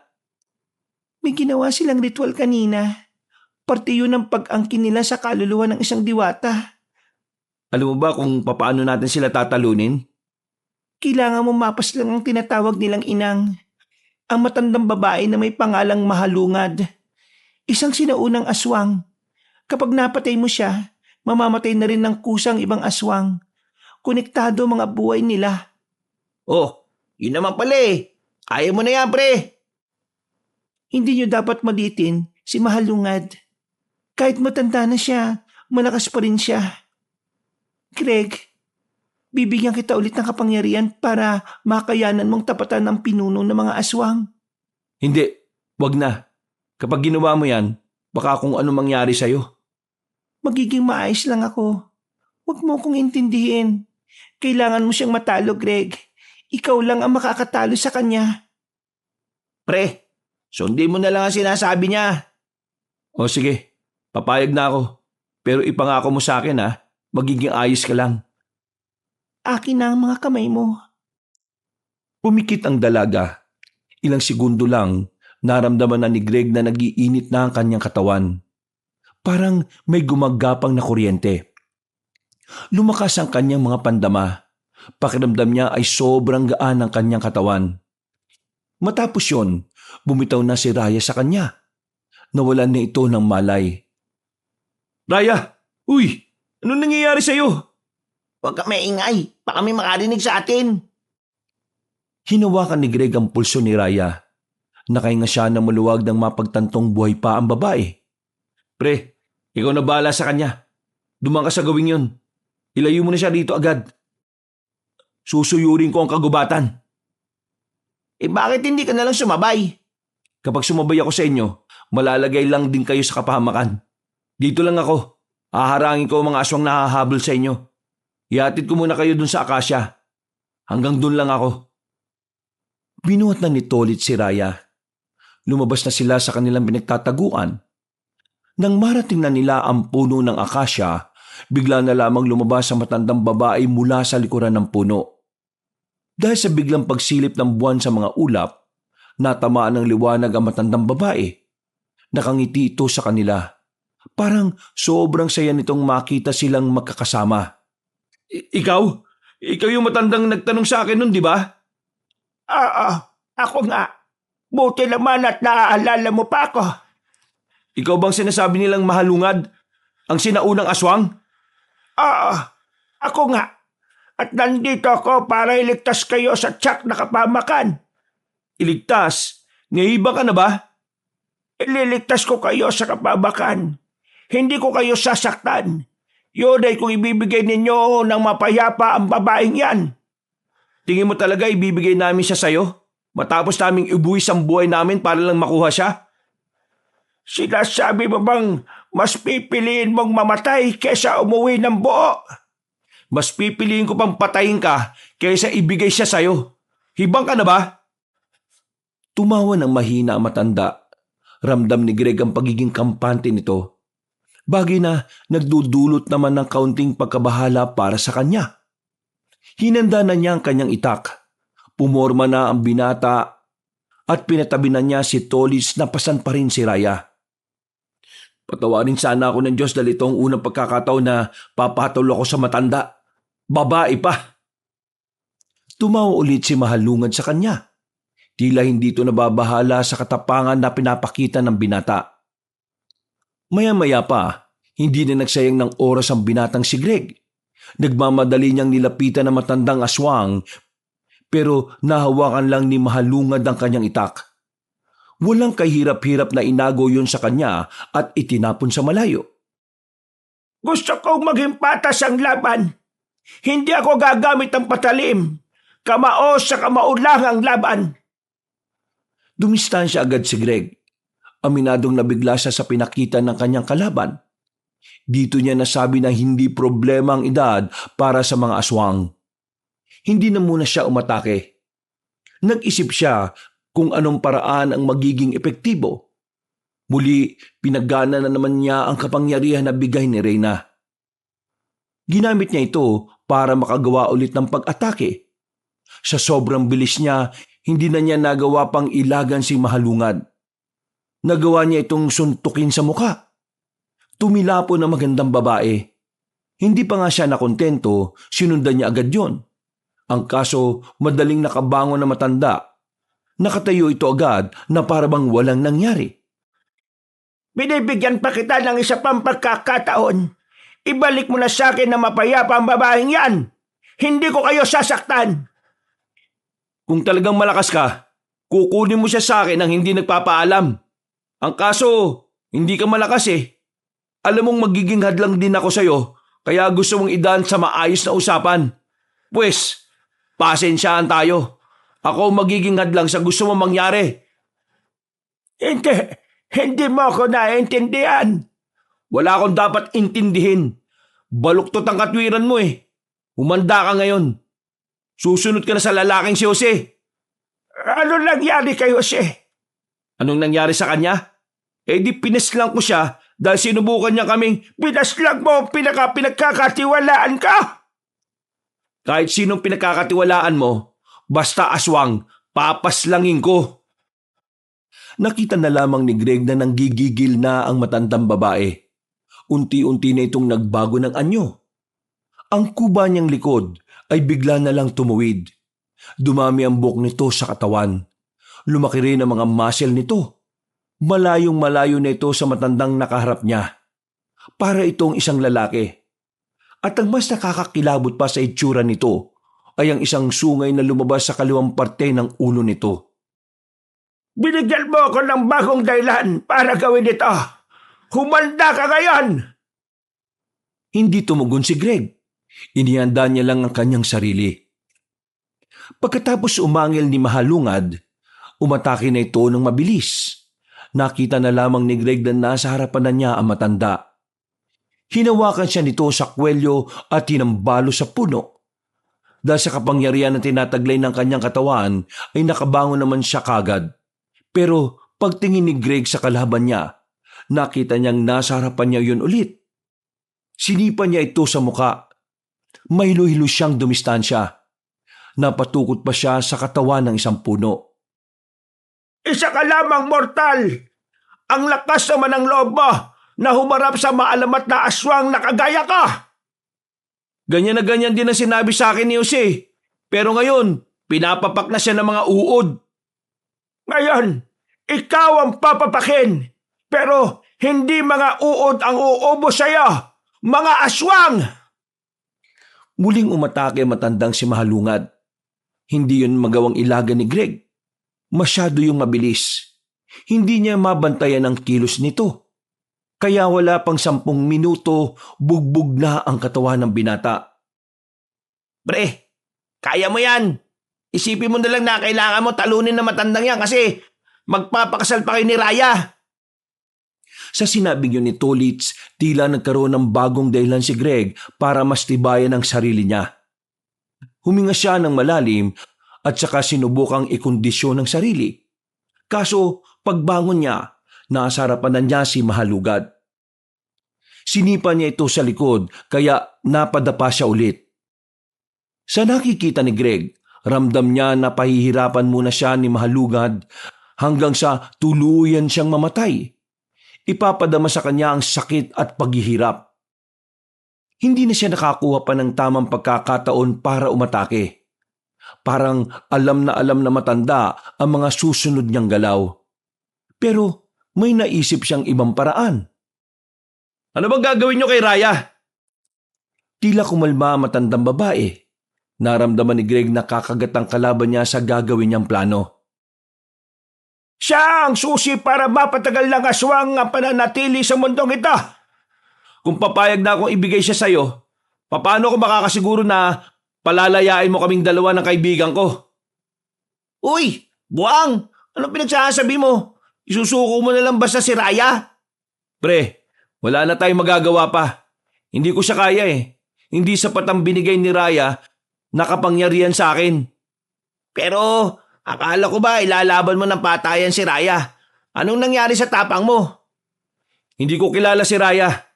Ayoko masira ang pinundar ko bilang albularyo dahil sa isang problema na una sa lahat hindi naman ako sangkot. Sira ulo ka pala talaga eh. Tama na ang drama. Ibigay niyo sa akin ang babae, tutupad ako sa usapan at patatakasin ko na kayo. Hindi pwede. Huwag ka namang gulo. Ito lang ang tamang paraan. Wala nang iba. Hindi ako makapaniwala. Marahan na inilapag ni Tolits ang dalaga sa lupa. Nang lalapitan na yon ng matandang aswang, sinamantala ni Greg ang pagkakataon. Agad niyang pinaggana ang kanyang kapangyarihan. Inipon niya ang lakas niya sa kanang kamao. Mabilis siyang nakalapit kay Mahalungad. Sinuntok niya yon sa tiyan. Sa lakas ng suntok, lumikapa ito ng malakas na hangin. Sa ginawang yun ni Greg, kitang-kita kung ano ang naging epekto nito sa kalaban niya. Napaluhod ang isang tuhod ni Mahalungad. Bigla itong hiningal. Sinusubukan nitong tumayo, pero bumagsak lang din ang isa nitong tuhod. Ang lakas ng loob kong linlangila ka! Anong tingin mo sa akin, tanga? Hindi ko susuko ang babaeng mahal ko sa isang kagaya mo. Gagawin ko lahat para lang mailigtas siya. Kahit na ikamatay ko pa. Hindi ko rin nahayaan na mauwi sa lahat ang mahalagang panahon ng paghihintay naming mga aswang. Kaya ako ang magtatagumpay sa laban na ito. Muling tumayo si Mahalungad. Gegewang-gewang na itong lumapit kay Greg. Pero dahil mahina na ito, madali na lang para kay Greg na ilaga ng atake na matanda. Nang makakuha ulit ng magandang pagkakataon, kinuha ni Greg ang sanga ng puno. Binali niya yon at agad na tinarak sa kaliwang dibdib ni Mahalungad. Hindi pa nakontento si Greg. Mas ibinaon niya pa ang mga sanga hanggang sa mapasukan na ng dugo ang aswang. Ito na katapusan ng lahi niyo. Makakapagpahinga na kayong lahat at wala na rin kayo mabibiktima mga tao. Hinugot ni Greg ang sanga at tuluyan ng tumumba si Mahalungad. Ang hugot na tuluyan nang natalo mga aswang. Ang galing mo talaga. Buti na lang talaga na-gets ko kagad yung pakulo mo eh. Kilala kasi kita pre. Alam kong hindi mo basta isusuko ang babaeng pinakamamahal mo. Tapos na trabaho natin dito. Kailangan na nating umuwi. Aalis na sana sila nang biglang may marinig silang paparating. Napatigil sila at muling kinuha ni Greg ang sanga. Pero si Mang Danilo ang lumabas mula sa dilim. Oo, kalma. Ako lang to. Akala namin aswang eh. Papaanaw ka na sana. Mabuti naman at nakaligtas ka. Anong nakaligtas? Tinapon nila ako sa bangin. Buti mababa lang. Nakakapit ako. Mga lintik na aswang yan. Ayaw nga nila sa matanda. Lalo na't akala nila baliw. Teka, patay na ba yan? Tapos na ang laban. Nanalo tayo. Ngayon, kailangan na lamang nating uwi si Reyna para makapagpahinga na maayos. Nakauwi sila ng ligtas sa kanilang baryo. Masaya naman silang sinalubong ni Kapitan Roque. Kinabukasan, pinakalat ng kapitan na ang grupo ni Greg ang tumalo sa mga aswang.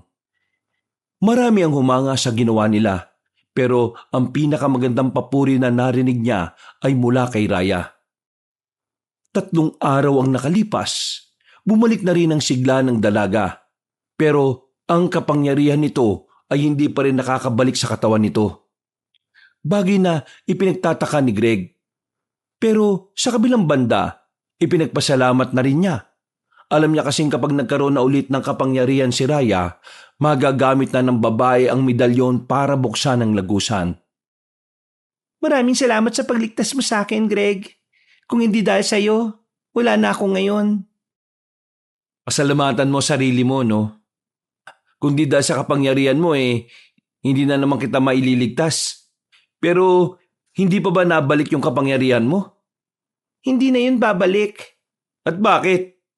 Kapag ang kapangyarihan ng isang diwata ay naipasa sa tao, hindi na yun babalik. Ipinasa ko na lahat sa'yo, Greg. Ha? Bakit mo naman ginawa yun? Hindi ka na nga makakabalik sa inyo eh. Paano mo magagamit ang medalyon kung nasa akin na ang kapangyarihan na dapat ay nasa iyo? Kinuha ni Raya ang medalyon. Hindi ito nagdalawang isip na itapon sa tubig at ipaanod yun. Oh, bakit mo ginawa yun? Kaya hindi ako nagdalawang isip na ibigay sa iyo ang lahat eh. Kasi mahal kita. At tanda ko maging normal na tao para lang makasama ka. Pero paano pamilya mo? Paano mundo ninyo? Ikaw na ang pamilya ko ngayon. Ikaw na ang kapalaran na pinili ko. Kaya magiging masaya ko. Ginawa mo yun para sa akin? Dahil itinaya mo na rin ang buhay mo para sa akin. Maraming salamat, Raya. Pangako, ipaparamdam ko ang pagmamahal na karapat-dapat para sa'yo. Mahal kita, Greg. Sandaling nagali ka ng dalawa at napangiti sa isa't isa. Mula noon, nagsama na ang dalawa bilang magkatuwang sa buhay. Masaya si Greg sa bagong buhay na meron siya. Hindi niya kasi inakala na darating ang panahon na muli siyang magmamahal. Walang pakialam si Greg kung ano man ang pinagmulan ng babae. Poprotektahan niya ito hindi lamang sa mga aswang, pati na rin sa lahat ng nilalang. Wakas,